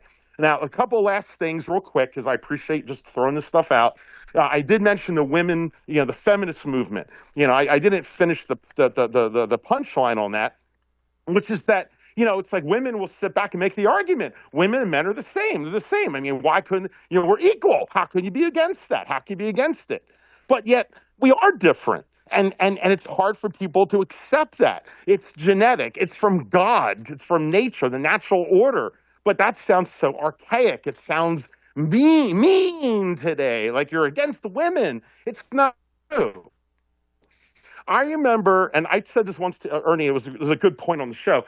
When I was in medical school, we took a trip up to Bigfoot. And if you happen to be in Arizona, you should ask Ernie and I. We'll give you instruction or directions to go visit Peter Bigfoot. Ernie will tell you later. It's a great experience for you. He's a guy that's like a homesteader all the way out up on a mountain at his own farm, and he's the true off-grid Grizzly Adams guy, right? Ernie would agree. So he's like the real deal. And he would offer an elective for medical students from the naturopathic school where I came from to do herb walks and learn about botanicals and things like that. It's really cool. And Ernie's met him as well. Well, I remember it was like he had this open, it was like for like a 2-week stay. And he invited up, you had to sign up for this course. He's about desert living and all. And women and men all showed up. We all showed up on the same day. And trust me, I come from a very liberal field in naturopathic medicine. It's leaning.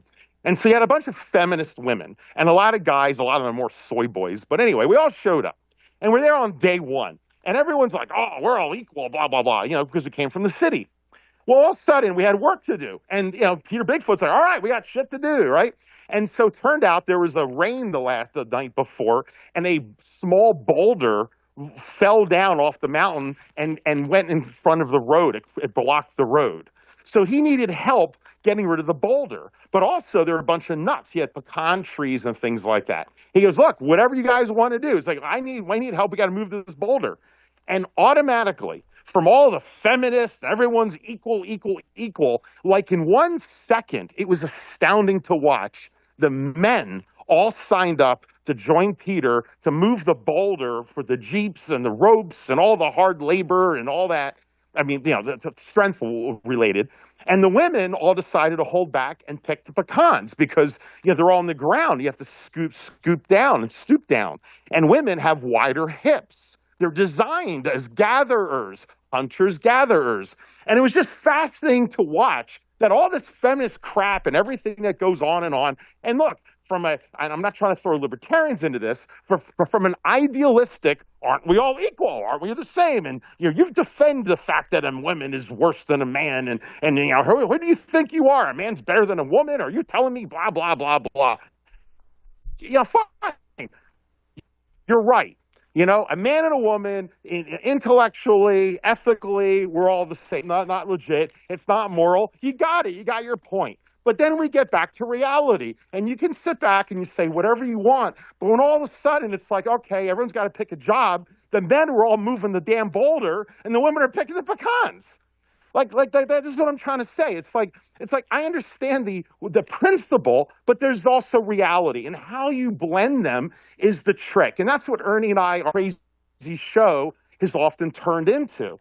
Another example is Japan. You might know I went to college in Japan, Kansai Gaku, and I spent a lot of time there. And I love the Japanese, and I'm sad. We'll talk next week, Ernie, about what's happening with the Japanese bond market. I mean, they're blowing all our bonds, and they're being forced to do it at this point. That's another conversation. But like in Japan, what I learned so much was a homogenous society. When everybody lives the same way, it was astounding to see how a society is free without even declaring it's free. because they're so homogenized. And that explained a lot to me about what I was saying earlier, that the more diversity, everyone loves diversity, but the more diverse your culture, your religion, your everything, the more rules and regulations you need to keep all this diversity in check.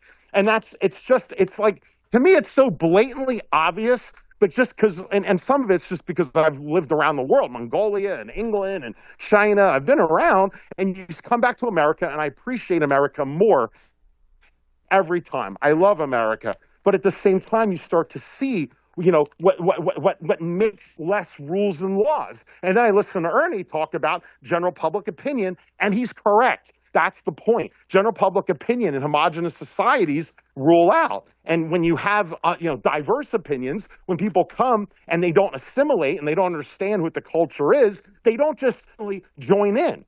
Freedom, this is where Ernie and I diverge on this point. Ernie thinks this concept of freedom is genetically baked in. And I wish he was right. I used to think that, honestly. But I know economically. Yeah. And look, this is a loaded topic. It's too much. I'm throwing a lot of things right now. But ultimately, freedom, the way we see freedom as Americans, is more profound than any nation in this world. And I might even argue possibly the history of the planet. I mean, I don't know if I go that far, but at least for the planet right now, there's no country that sees freedom the way we do. And I say this without blowing smoke to my friend, because I don't want him to think I'm trying to be nice to him, Ernest Hancock. I mean, Ernest Hancock is like the poster child of what the ultimate American freedom is. And Ernie just takes it for granted. And that's why I keep trying to bust him in the ass to go travel overseas, live overseas for a month or a couple months. Don't give a shit about individuals anywhere else. I care about me. I don't need to go anywhere, Phranq. All right, fine, you don't. Everyone thinks like you, and they haven't figured it out. But I'm just trying to point out, culturally, people, their brains are programmed certain ways. Anyway, so then we also have, I get it. But then I'll throw a question to you guys. And I'm not trying to be funny or cute, but like if you have and this is like a cheap shot question. It's like what they said to Ron Paul when he was running for office. All right, are you, since you're a libertarian, are you in favor of legalizing cocaine for children at Chuck E. Cheese? Like, that was a BS question. They tried to undermine him. So I don't mean it in this way, respectfully. But at the same time, if 350 million Americans all vote that they can take my stuff, that the White House should be white, and then Ernie Hancock says no, it should be purple because he likes Prince. It's like, all right, does Ernie now go, well, I'm free and I have my opinion and I think it should be purple, and they're taking. Now you can make it whatever you want. Give me my money back. They're taking my tax money. Well, they're brandishing your tax money that you pay, and they're not making it purple. So A, they're taking my tax money that they shouldn't, and number two, they're not using it the way that I want to do it. So it's immoral and not legitimate. And so you've got 350 million to one. And so, the question is the youth. I mean, and look, that's really just comes down. What are they, the Borg? Resistance is futile. Join the collective. No, I love the resistance, man. Like, I've been part of it, even though you're guessing, you probably think I'm part of the Borg. But I'm just trying to say it, there has to be, and there's winners and losers. There's going to be majorities and minorities. And when you have pack animal mentality, which primates are, we're not lone wolves. We're not scorpions. We're not like certain animals that live on their own. We are pack animal groups. And so groups, you have majorities and minorities. That's the way it is. It just sucks when you happen to be a libertarian mindset because you're so far removed from pack mentality. You see everything as oppression and all. And I get it because, believe it or not, I know you guys don't believe this, that's how my brain is. It's just that I've been contaminated with this concept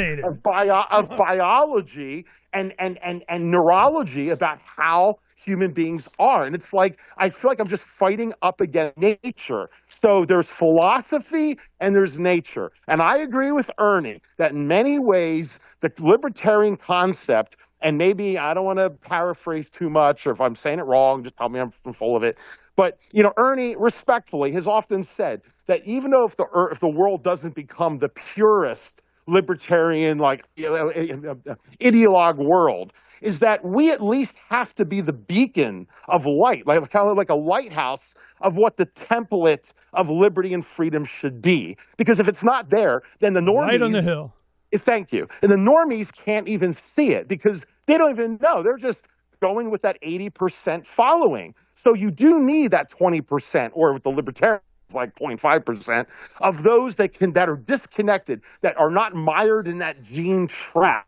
I'm not trapped, my friend. I'm not as obtuse as you think I am with this, and believe it or not. And we can talk about this on another show. But I agree with Ernie that our role, in many ways, is to hold the line of what can be and show that on the other extreme, call it an extreme, because freedom should be freedom. But we need the two sides as a barometer so people can see it. When that light gets extinguished, then all you think it's a difference between Democrats and Republicans, which are the same damn thing, and we all agree on that. And then people don't even see what could be. That's why so much of it I bring up about culture and ideology and genetics and the mind. And I think before you interrupt, I think I had all of the points. Yeah. So go ahead, Ernie. Go ahead. Thank you for that out. Go. All right. One, Etienne had to go, so he was past his time anyway. All right. This is kind of to give credibility to what Phranq's talking about. America became very wealthy very fast. And the reason was there was nothing special about us. Like Mexico has probably more natural resources, more coastline, more isolation from Europe, more. What's the difference? Because they're collectivist, because they, the state. And until, Venezuela, Cuba, all these, they kind of, abandon, this support for the collective, the shiny badges in charge kind of thing. They're just going to continually go down in their failed states. This happens all over economically. The same criteria for economics and debt and the sovereign debt spiral that Europe's in, America's in, and we're done. Ron Paul was just on some show we have on front page of Freedom's Phoenix right now, that he's going, $20,000 gold because that's just the way it is. Now, and it's happening right now. So this was baked in the cake from the beginning. Now, there was a Tocqueville. You hear a lot. He says, America is great because its people are good. America will cease to be great when its people are no longer good. Where that came from, it was Tocqueville in 1831. Tocqueville and another guy, Beaumont, was sent by the French government to study the American prison system.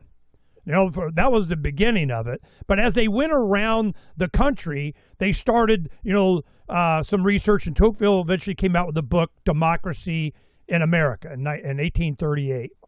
And it was through that he understood. He's going, look, the incentive structure in America, because it's a meritocracy, because they don't need permission slips, because they're freedom, they're all leaders in their own right, and locally they may have their leaders of whatever, but they're not ruled. Not the way we sure hell are now. So that was the point that he was making. He goes, the reason, America is going to whip ass is because they're allowed to. When they are not allowed to anymore, or they're collectivized, or you get the central bank, or the bankers start getting in, what you have to, you can't do, and competition's a sin, it's going to go downhill, Federal Reserve, IRA, here we go. So it was a cultural thing. It was the majority of general public opinion of the most people, or certainly the people that were effective, advocated for this type. It was our culture. So what had to be changed? At the end of the 1800s, I remember the Pledge of Allegiance was a socialist effort that was done, and they penetrated into the government schools. After the Civil War, they're going, you're not a Virginian anymore, you're an American. You're not a Georgian, you're an American. Well, what they did, I pledge allegiance to the flag of North America. Well, They needed that to get us collectivized in our mind through generations of school children. By the time after World War II, the United Nations thing was going, and people were like, oh, hell no. Here come the John Birchers, the libertarian types, and nope, nope, nope. So they added under God. That was just to keep it. Were they really they didn't give a crap. They just wanted Eisenhower to keep it. So they put in the under God thing. You're right. It's a cultural thing. And for us to advocate, well, there's going to be a government, it's just how we're going to get ruled, that is the problem, which is what Etienne in his books and to see the cage is to leave it, and, government, the biggest scam in history, that kind of stuff. And he goes through a lot of comparisons and how this happened. So I got a book for you, Phranq. But will it change your mind? I don't know. Doesn't matter. That's why I always say, I don't care, and it doesn't matter. Because what they've done is they have gone against what you're saying is the true nature of humanity, is to be a tribal, societal, follow, leader, join group, FOMO, fear of missing out, kind of, I'm here kind of thing. Was that always America? No, it was not. That was the point of Jefferson. It was an agrarian society that was self-sustaining. When the Industrial Revolution started, we're going to collectivize, we're going to feed them all Kellogg, General Mills crap until they all get chronically sick because they don't have any nutrition, and then we'll, add some vitamins or something. It was just, how do we feed the masses inside the cities? Rural people didn't give a crap. And I'm surprised that rural America makes up, probably about over half of America still. I was like, damn, it's that okay, we got a chance.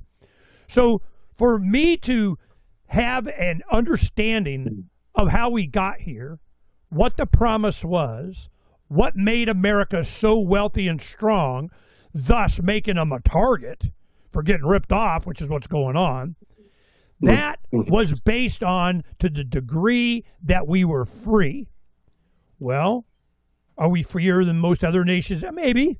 We still got, we got the reserve currency we got this week. Well, that's going away. So as this crumbles for these very basic Tocqueville observation 150 years ago, where it was, I'm like, damn. It's so obvious what's going to happen. And it's because of one simple thing.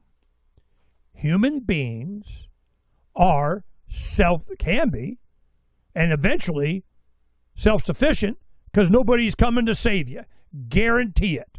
They are more concerned about Ukraine borders than here. I mean, they're more concerned about, $23 trillion just kind of evaporated in foreign banks during the TARP times.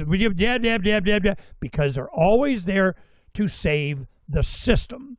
This is why Trump is kicking China and Russia stuff out of the Western Hemisphere. We got to get Greenland. You're going to get 100% tariffs if you do a deal with China. Everybody's got to use the dollar, because if you abandon the dollar and they have something to replace it, like the unit with the bricks that's backed by gold, oh my God. And then I just had Peter Schiff on, a couple days ago, and, he and Doug Casey, they're all the same agreement. Here it comes. So what does Peter Schiff do? He goes, yeah, you guys all been on this blockchain technology, fine. I'll store your gold. I got custodial gold all over the world. We do. That's what we do. We sell. And he's investing outside the U.S. dollar. That's important to say. Yep. He spoke at a Freedom Summit in 2005-06, I think, while this was all going on, right before the housing crash. And he convinced a lot of the people and attendees that the dollar, it's going. And we could make a shit ton of money selling short the housing. The housing will never go down. Just like, everything else. The media will never go down. I mean, this kind of crap. Well, what happened was it went down, and they made buckets and buckets of money.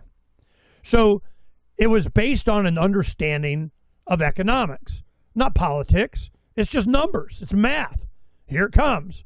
Well, we all knew what was happening, so that's why I'm I didn't even think. I don't look at the stock market. Don't care. It's all bullshit. Buy silver. Now, if you look at silver over the last decade since I started doing it, it blew the crap out of Warren Buffett, the S&P 500, the stock market. Yep. I freaking win. Why? How did you know, Ernie? How did you not know? Exactly. It was based on the fundamental principles of, what do you say you do here, government? Are you protecting my rights?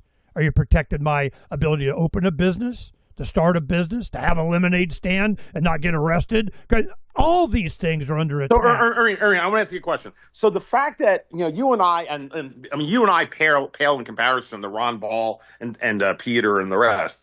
But like the fact that our friends and family, and you and I both know people in both our families who didn't. I mean, they have us as relatives. God help them, and they still didn't. Either get interested. Okay, what am I going to say?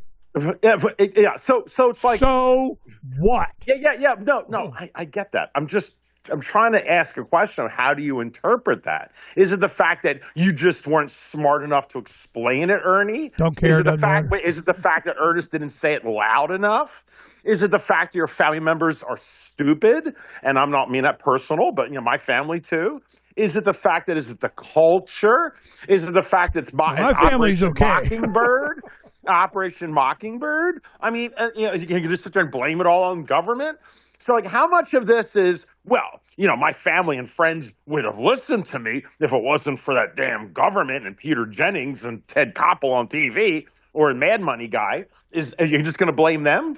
Or how much do you blame your relatives and family themselves? It's only. How much can you just blame, Operation Mockingbird when we can see it and we're busy trying to explain it to them?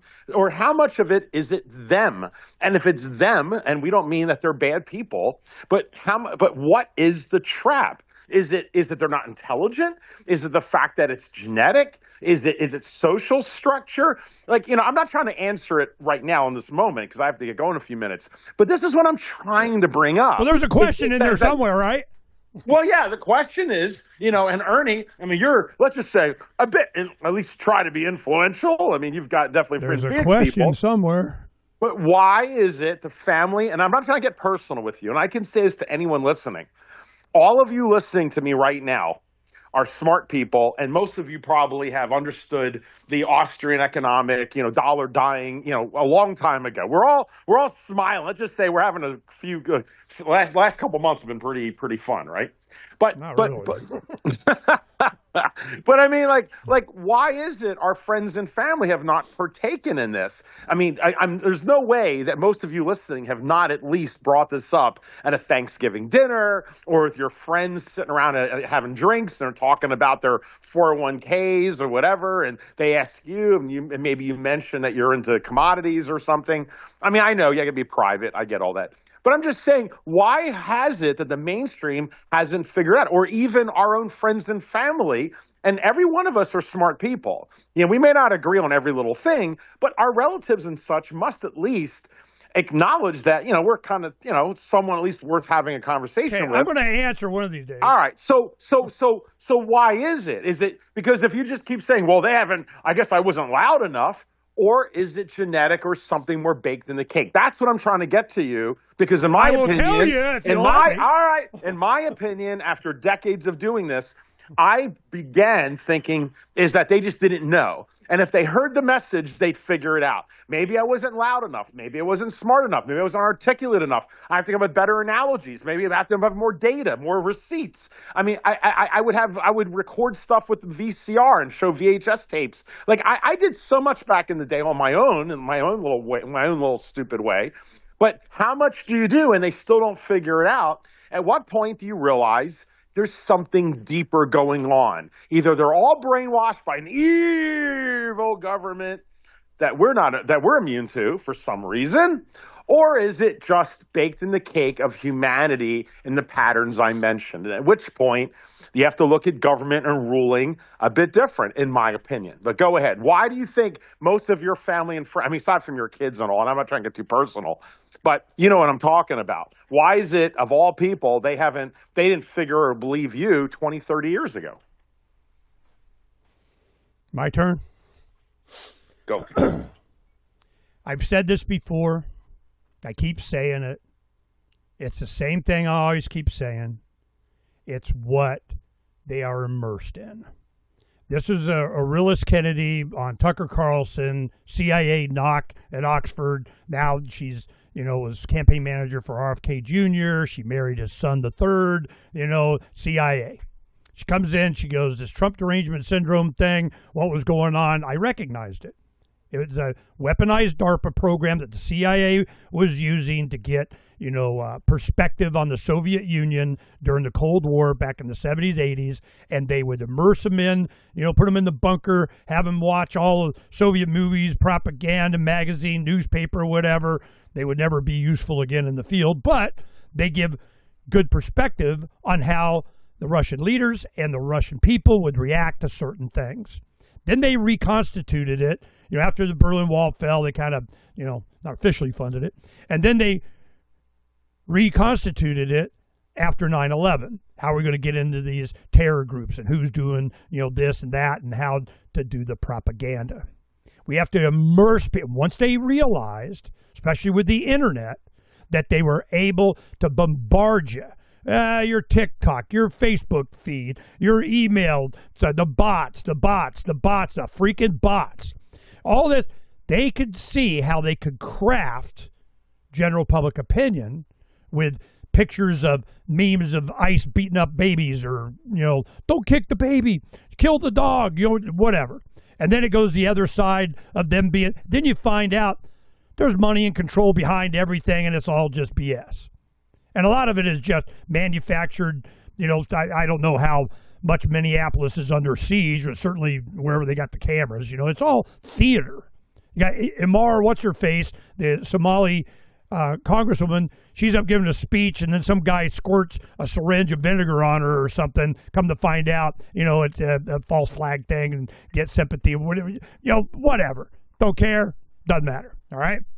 So then you talk about why is your family, now my family, my side, all my children, grandchildren, they're fine. But they grew up with this kind of stuff. And I yanked them out of government school when my oldest was in third grade. It became obvious to me what was going on, and I would pay for it for the rest of my life, no matter how much good babysitters the schools are. Nope. I'm not willing to sacrifice that. Man, I was looking forward to being a grandparent, and I didn't want to have to parent my grandchildren. So I parented my children so they'd be good parents. Boom, I win, ha ha ha, but we financially sacrificed. It was, push starting cars for decades. I mean, we were poor, but we weren't poor. We had a tight family. We were all healthy, had enough to eat, had a small itty-bitty roof over our heads, whatever, and eventually we saved up and partnered and started our restaurant, and then I started, whatever. And we eventually grew to where our advocacy of freedom was supported. What he says. Okay, well, I can say a lot more. Thus, the project, Beware the Ides of March, here comes the philosophy of liberty promotion for this reason, that they understand. That's why we went to Arab Spring. That's why we did, the SB 1070 argument. You got 200,000 Hispanics in the street in front of the Capitol. We're passing out all this stuff for them to understand, what is this about? You left a collectivist country that screwed you over, and you want to make it the same here? What the hell for? This is why this is so popular. You need to abandon this crap that they're shoving down your throat. Here's a WIC program, get food stamp and a phone, and vote Democrat. I'm like, really? That's what you're for? No, it's all pretend. It's all made up. So for me, the activist that I came in touch with, and as I got older, I started when I was in my late 20s. And I go through my 30s and 40s, 50s. Now I'm 60-something. I've been doing this a long time. So what happened when the Lovolution was going on and the show took off on the internet, back when I used to track and give a crap, I was counseling all the revolutionaries. I'm going, look, I know what's going to happen. You guys are, man, you set your life aside for over a year and a half, man. This Ron Paul, last chance. Here we go. Dr. Paul, cure my apathy. Let's go get some. All ages, young, old, it was amazing. Black, gay, whatever, it didn't matter. When they did that, they are so encouraged. They can't wait for Thanksgiving dinner. They're going to explain it to everybody. And I warned them. You only want to make it clear what you believe. Freedom's the answer. What's the question? Ron Paul said whatever. You know, they'll resist. They'll go back. Don't argue with them. There's no argument. You just need to plant a splinter in their mind of what you believe and why. Liberty is about self-ownership. You shouldn't be asking for permission. You shouldn't allow the theft. You shouldn't allow the indoctrination of your children. First thing, get your kids out of government school. You do that, and you just make it clear, and then you stop arguing. You know, so what you doing? You know, how's school going? You know, how's your business? I don't, you know, it's not. Oh, let me help with the dishes. Be an add, not a subtraction, to the enjoyment of family. If you don't do that, they don't want you there for Christmas. So Christmas comes around. I told them this is exactly what's going to happen. Christmas comes around. You're in the back room, you're in the sunroom, you're out back, you know, if you, Arizona, you're having Christmas outside, you're out leaning up against the fence, you kind of just eat your burger, whatever. I guarantee one of your extended family, a cousin, an uncle, a nephew, whatever, comes over, grandchild, says, hey, did you hear about the, really? Oh, of course you had. I mean, you know everything. You're a libertarian. But you hear about this, some controversy thing that made them think that they could go to you and you would understand their concern. You would understand their observation. You would have an opinion that might support, you know, this is effed up. Why was this and how come that? Or what? You answer them. You give them the basic fundamentals. You know, Freedom's answer was the question. You know, peace be upon thee. See you next year. You know, just, you know, wait and see. And all I got to do is wait for all the people that are dying from the shot, you know, that are losing all their savings because they didn't pay attention to the debt. I mean, you just let it happen. I don't have to argue with them. I just present my case and know that the news, circumstances, economics, the vast majority of people on the fence will go one side or the other, and then all of a sudden, you're not crazy anymore. I got in-laws that are in the FBI, on Wall Street, in the Navy, doing that. As a matter of fact, it's amazing, you know, our extended family. But they all know what I think. And all of a sudden, I'm not crazy anymore. Then Donna and I go out on the land. What the crap? What are you preparing for? For what's coming? You know, and there's a sign, just, you know, I get to say, just know on your shoulder it's going to be little birdie being there going, I told you so later.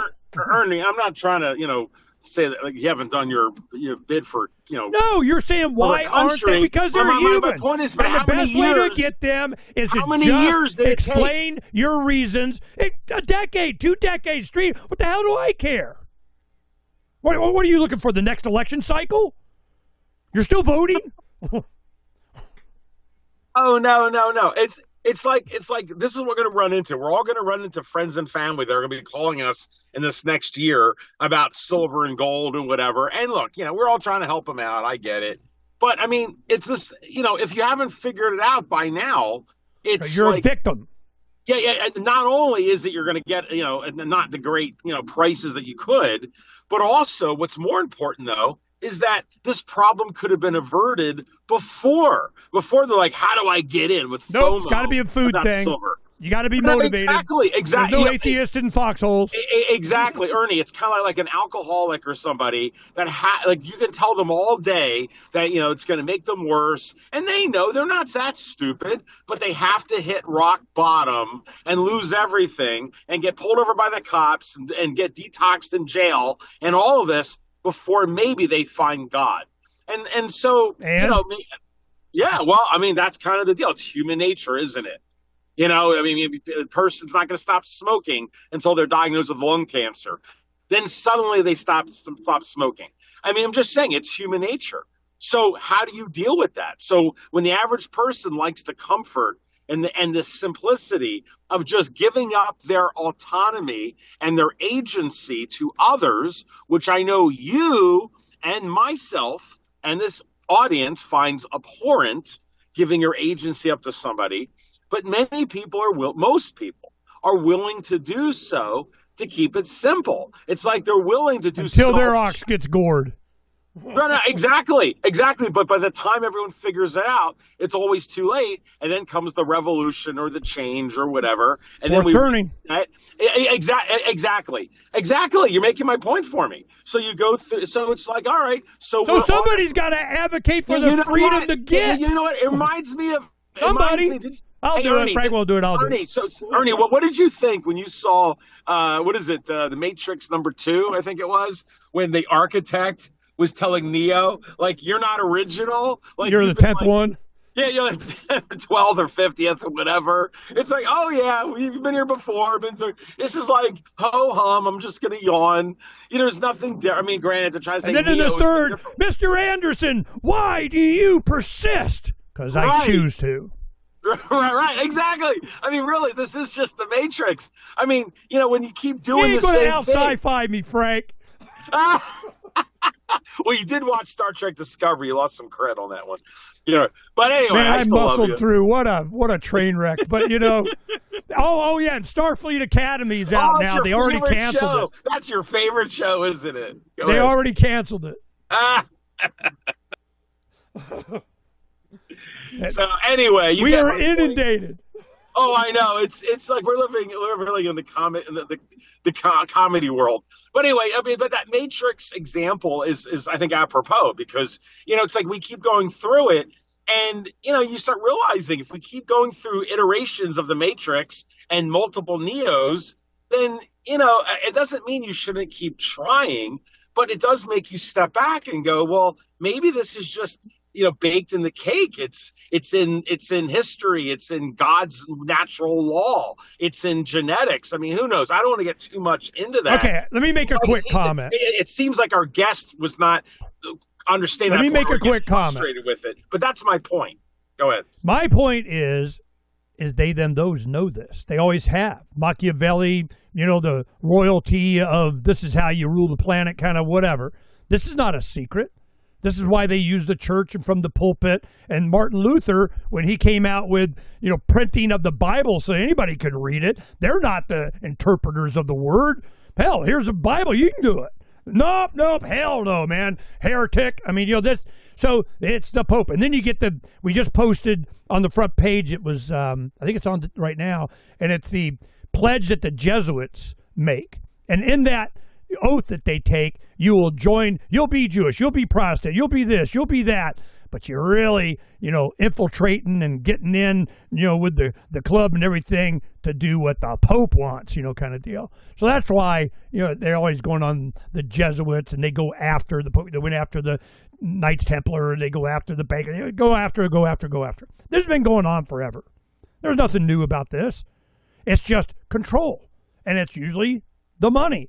All the other stuff, you think these guys, they want to be in charge of, be president? No, they want to control whoever's there, get Trump to do it for them.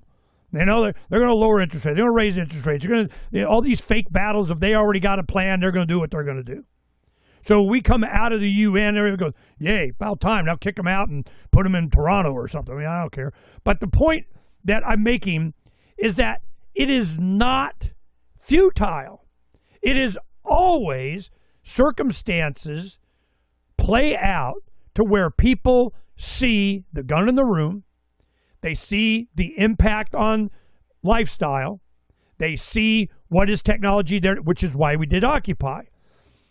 Communication, energy, shelter, health, education, automation,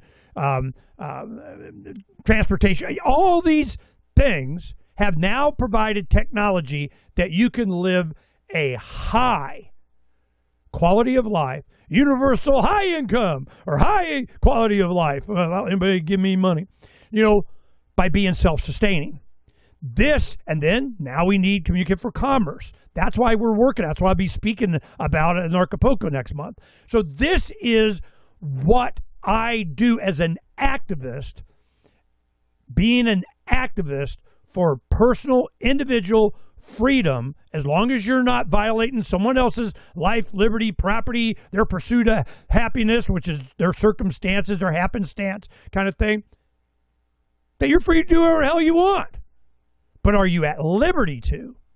Well, that's where the shiny badges and clipboards and always available gun come in with wearing their fine hat. And they're going to explain it to you. And I'm going, you can't. You're already, like Etienne saying, you're already in violation of whatever deal you made with me. You're a lying sack of snot. Now what? And make them say it. Then what? I don't know. You can't go upriver all the time. You got to, with the flow, you can divert it a little bit. You can slow it down. You can be a boulder or pebble in the creek. I mean, all that doesn't give him any legitimacy. It's not. Once you understand that, all this other stuff starts to come around, and I'm seeing it happen. There's manifestations in the dissent and resistance. There is more turning to a supreme authority, God, in a non-denominational church way of kind of. So then what do they got to do? Israel's got to take over TPUSA. I mean, that's just the way it is. We're going to get Palantir, Peter Thiel, and J.D. Vance going to explain it to us, and pre-crime. It's constant. And now they got AI to craft bullshit for every individual human being. And if we don't have a touchstone to say, what is the purpose of all of this? Is individual rights. They are going to have to abandon that. They're going to have to come out and say it. And a lot of times they are. It's for the collective. It's the village. It's New York. You don't get to own property, and we're going to distribute it the way we want while they're living in gazillion-dollar mansions. This is how it always happens. But who is out there advocating for this lens that you can tell who they, them, those are? They're the ones that won't leave you alone, that steal from you, that make you get a permit, that mandate a shot, that prevent, exemptions from their mandate. How'd the Amish do it? Because they refuse to take benefits. They go, we're not going and fighting your wars. We're not looking for Social Security, we got our own.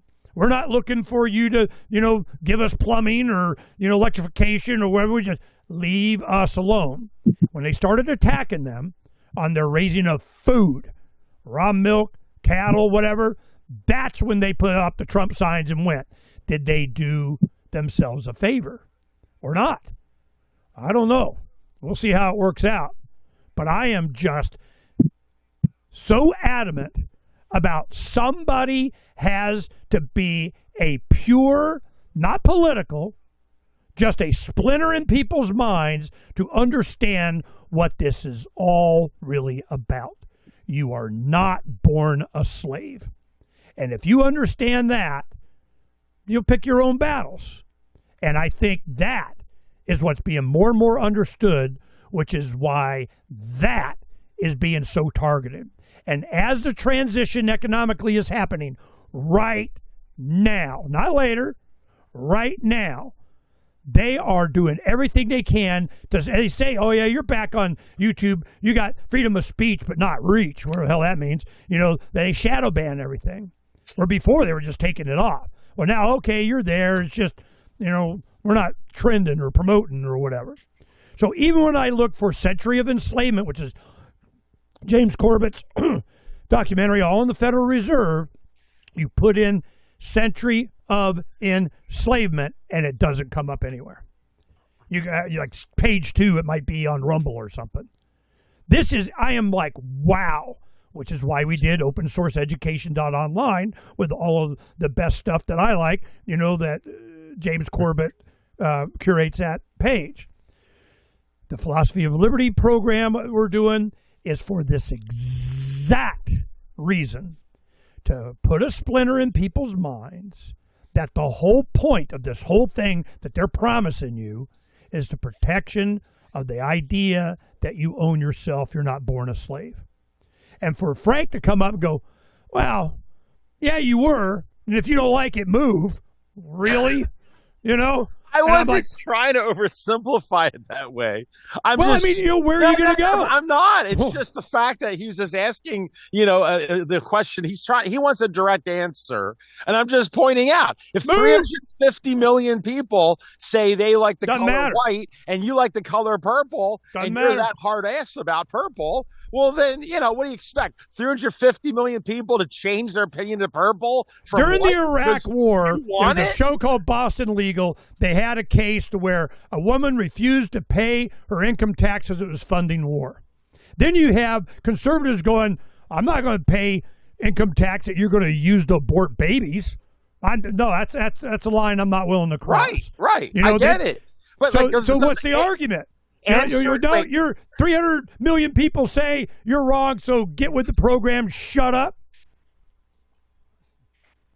Ernie, really, I have to get on in just a couple of minutes. I'm here at the school. So seriously, if 350 million people of the 351 I was wondering if Phaedra's standing on the corner waiting for Dad says X, and you say you want Y, what's the solution? You're one out of 350 million. You're going to sit there and say, I'm oppressed. People hate me. Oh, my God. Everyone's trying to take away my rights. Or do you just go, I'm one out of 350 million. It's just the way it is. Like, how do you interpret that, Mr. Libertarian? What is it?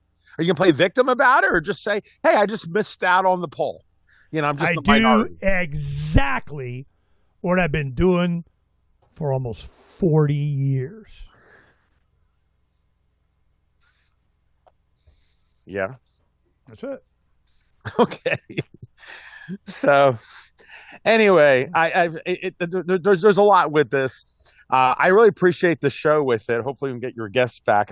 I'm frustrated. The only thing I'm frustrated about is his assumption that, because he doesn't obviously hear the show because he just hears some guy that he thinks is a normie who's all, oh, no, he used to, and it just drove him crazy. No. Look, I could definitely tell a difference between his interpretation of me, and even though you and I may disagree on a few things, I at least respect the fact that you respect my opinion of where I'm coming from. It's not that simplistic. So for that, I give you credit. It is for me. It really is. It's so simple. You're just a representation of maybe even a vast majority of people that are negotiating for table scraps. It's not negotiating. It's not, man. What do you think voting is? I'm not just obtuse about it. I don't get it. But look, it gets into the, Anyway, look, I have to head off. I appreciate chatting with you. And by the way, after all of this, hopefully no one's listening to us right now. And after all this, I'm off the Trump train. We didn't even get to that part. He's but I want to go see Melania. The funny thing is he was interpreting it that I'm drinking the Trump Kool-Aid. Yeah, Trump, get rid of those people. Yeah, Trump. Oh, I don't like Trump now. Trump's a meanie. It's so just overly simplistic, and that drove me crazy. I wish we have more time. We can dissect that, not just because I'm trying to defend myself. I can defend myself fine, but I just mean if this is the narrative that's out there, it would be actually a good show to maybe after a few shows kind of deconstruct that. But with that said, I wanted to ask not you because we don't care about you, but the cool person in your family, Donna. We wanted to see if Donna or you would like to join us. My wife and my mother both, even though they're not diehard Trump people, they're very interested to see the Melania movie that's coming out. I told Donna to call you to see you want to do it? If you and your family wanted to go, because I want to go see it. Just because I won't tell anybody, Ernie. I won't. I want to see behind the scenes from Melania's perspective. That would be interesting. Probably propaganda bullshit, but she's hot, so whatever. Yeah, we get to go out. So talk with Donna, see if we can work out a schedule. Because I already told her that'd be a fun, Phranq thing. He'd get, his dose of Melania, whatever. Okay, well, we'll do that. Okay, so I'll give you a call. Talk about it the next day or so. We'll try and do it this weekend. I want to see the Barron Trump thing. He's in the news too. So Oh, yeah. interesting how he got caught up in a UK, a woman that knows him somehow. He's talking FaceTime, and a guy was beating her up, boyfriend, rape or whatever. And he calls, 911 or whatever in London, United Kingdom, and trying to get him to go save her. And I don't know if he threw the Barron Trump card, but he finally got him. That guy's in jail and whatever, and he gets a lot of attention on whatever. That could be propaganda for all the hell I know. I have no idea, But I'm waiting for Trump, the mini-series, the Maxi series, whatever. I know. All right, man. And then the other counter one. Well, I'll get in touch with you privately about the Melania movie, and we'll talk to you soon. All right, buddy? All right. Peace, all right, brother. Bye-bye. Bye. But I get to say a little something at the end. This is the discussion that I always have in politics, but especially with politicians, candidates, in and out of the Libertarian Party, but mostly the Republicans and Democrats, because as county chairman, I interfaced with the other parties in negotiations for databases with the county, stuff.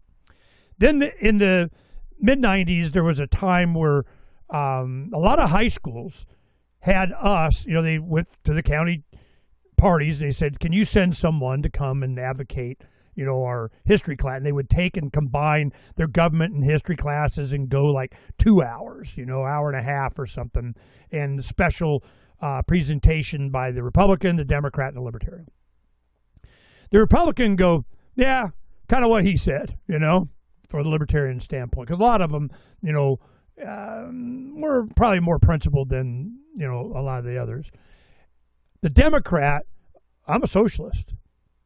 I came to the Democratic Party because they embraced all of our stances on socialism, be me, or socialist. As time went on, the next year, they kind of did it again. Next year, this went on for like 5-6 years. And so throughout the 90s, I was county chair. And then they just stopped inviting the Republicans and Democrats. Because the feedback from the students was, God, what a bunch of bullshit, These guys are just so full of crap. It's just nope. And so I would come in and I'd do my thing. Well, we'd talk about, the Federal Reserve.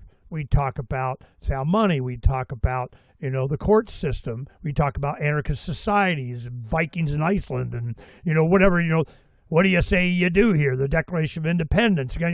The basic fundamental, use that philosophy of liberty animation thing a lot. Because it was been around since the early 90s. So this, I've seen it happen.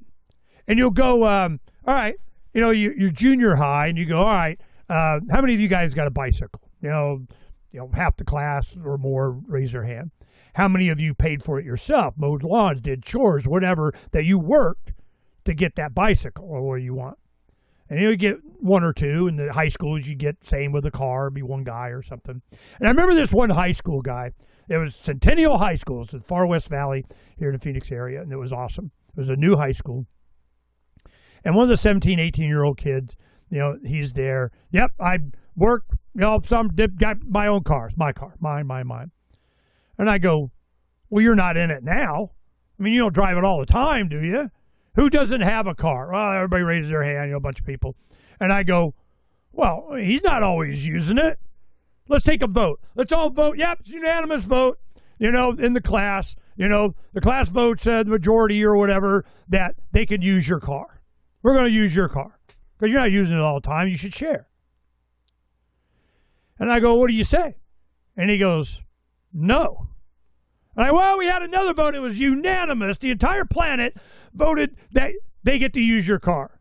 Now, what do you say? He goes, well, I'd have to get a gun.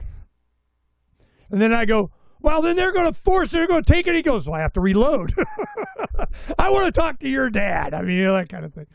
But that was the kinds of examples we get them to put a splinter in their mind.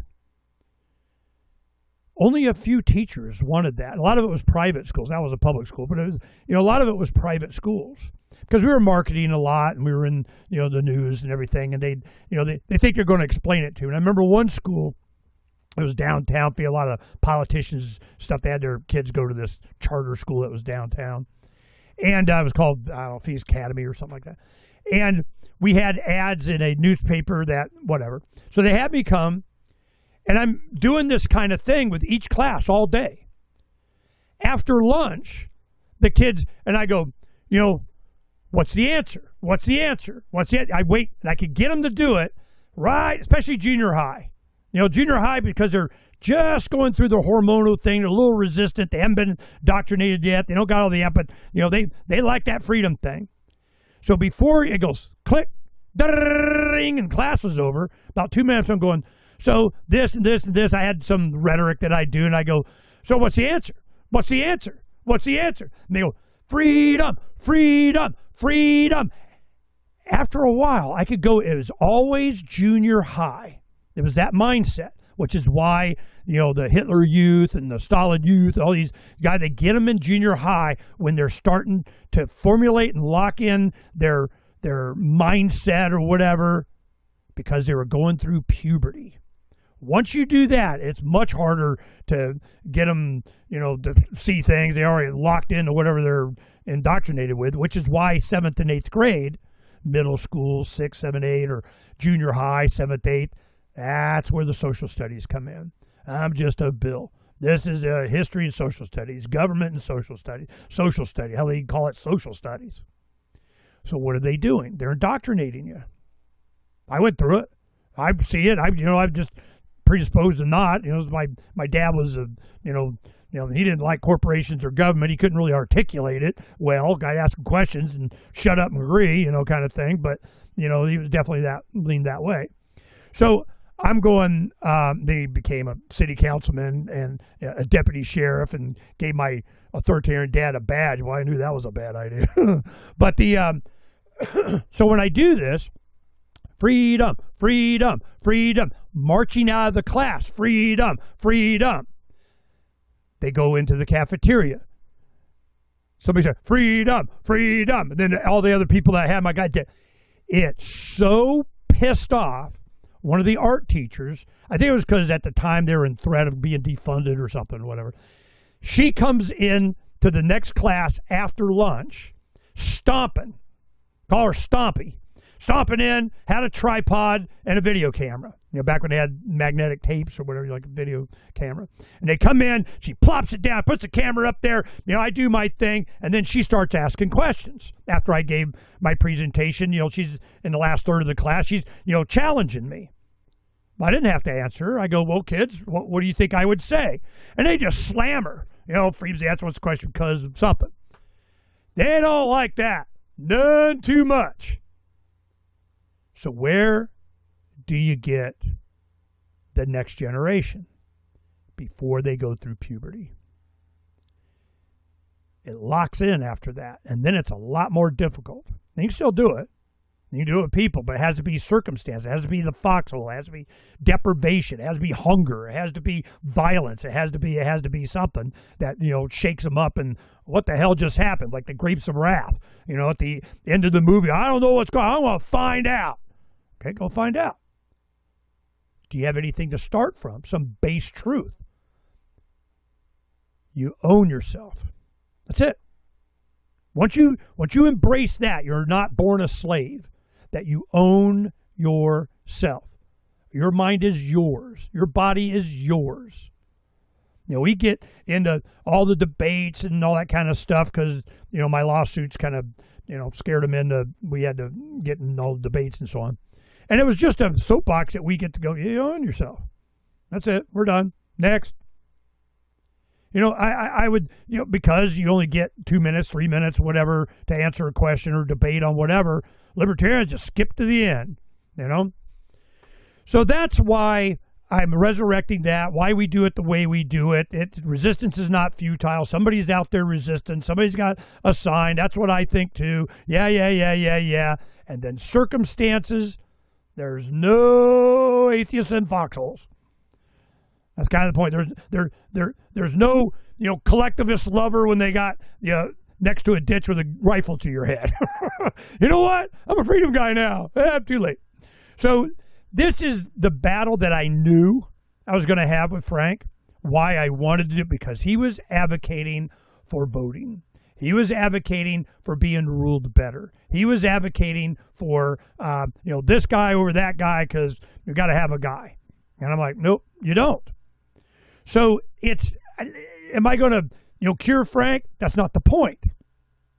The point is that anybody that you're having this discussion with, any family member, any in-law, parent, grandparent, kids, nephews, whatever, the country club buddy at your table of whatever, you don't got to get into a long-winded discussion like Phranq and I do. You make your point clear and clean and why. Because I own myself. I used to go like this. I put my hand on someone's shoulder and I go, whose life is this? Well, mine. All right, welcome to freedom. That's it. We're done. What? Well, what about? Hey, either you own yourself or you don't. Now, some politicos, that know the game, they go, well, it's kind of a collective, church, God, state, community, whatever they, well, no, you don't really own yourself. It takes a village to con you out of your money. I mean, but then they've outed themselves. Okay. Everybody got that, right? You guys all do. That's the foundation for which they're going to make the argument. Well, Phranq doesn't realize it, but he does the same thing. He's going, wow, 300 million people think, what that? I don't give a shit.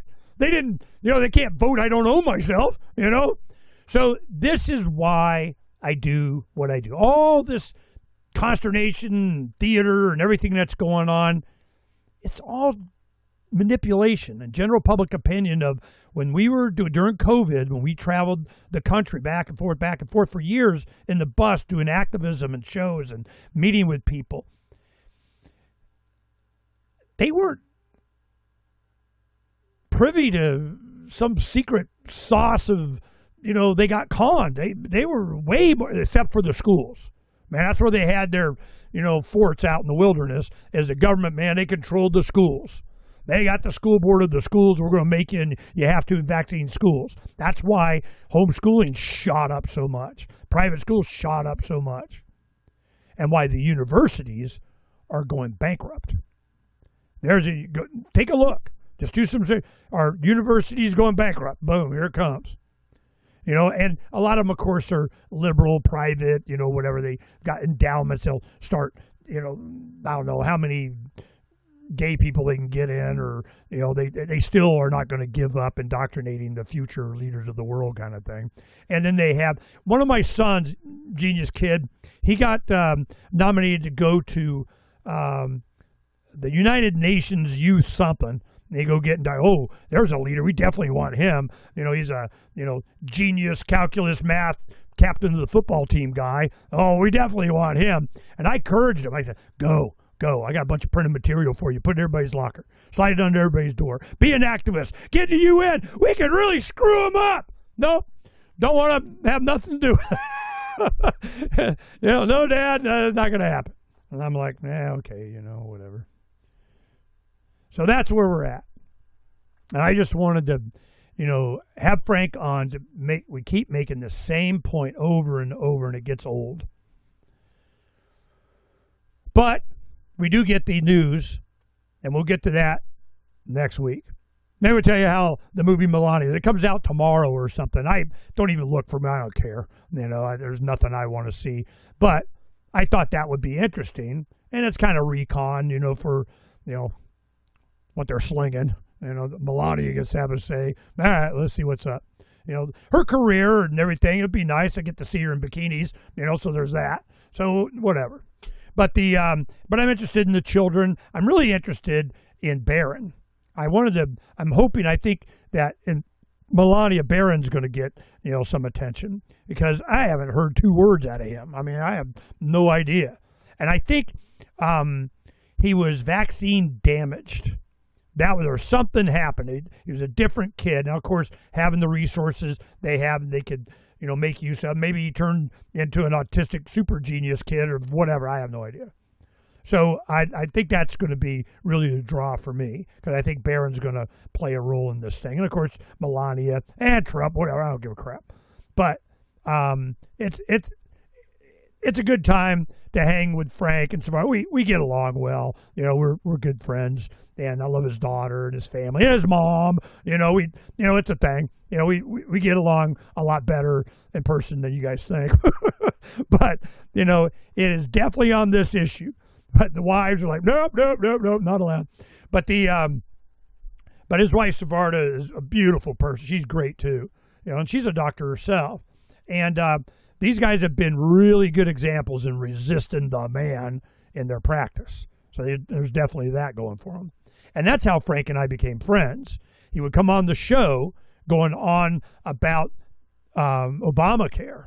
It was he'd speak at Republican events and district meetings and tell them, man, this is not good. And he was a big Ron Paul supporter, But early on, I think Trump's going to win. I'm not necessarily saying I'm endorsing him. I'm for DeSantis, whatever it was, and and everybody knew, yeah, here it comes. He's going to go Trump train, but that's kind of waxed and waned. Why? He's not a good enough ruler. He's not ruling them right. So that's why we had Etienne on, and he had come on years ago, and the same thing, But what is Phranq? His defense. But what if everybody don't care? The mass formation psychosis is just immersion. It's just propaganda. It's just every commercial, every bot, every timeline of whatever Kanye and relatives and saying your kid comes back from college, with purple hair and gay and bi, whatever. I'm just, it's immersion. Like Aurelius Kennedy was talking about on Tucker.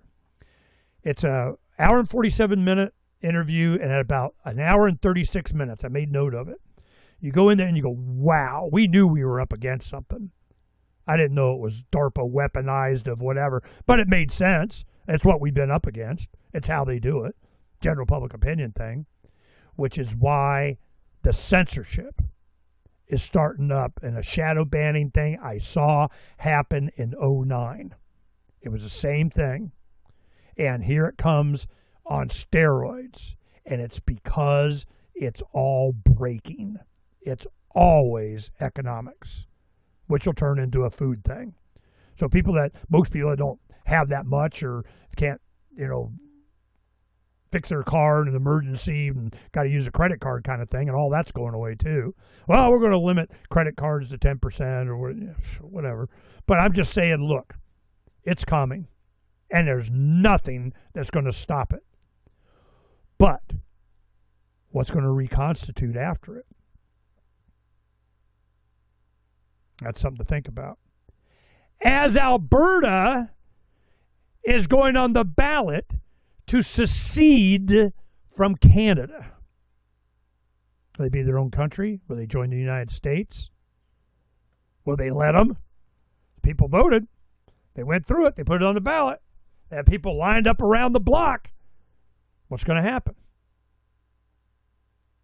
It's happening right now for the very reasons we have been articulating for decades. And as frustrating and possibly even boring it is to a lot of people, of the hours and hours that, each week, oh my God, that Phranq and I do. I need him to fully express. He's an intelligent guy. He's got a beat on what's going on out there. He's on his, Telegram, YouTube subscriptions of, CNN, so I don't have to kind of thing. But it's a perfect example and why I wanted to have, because I like him. He's a good guy. He's not evil. He just has this opinion. And we need to debate it in public for you. Because I want you to be fully armed with the rhetoric you need to be able to defend yourself. But you don't have to go long-winded like I and Phranq do. So all you need to do own myself and everything that goes with that. Because if you don't, somebody else does. And everybody is going to find themselves in a foxhole. Here it comes. Peace.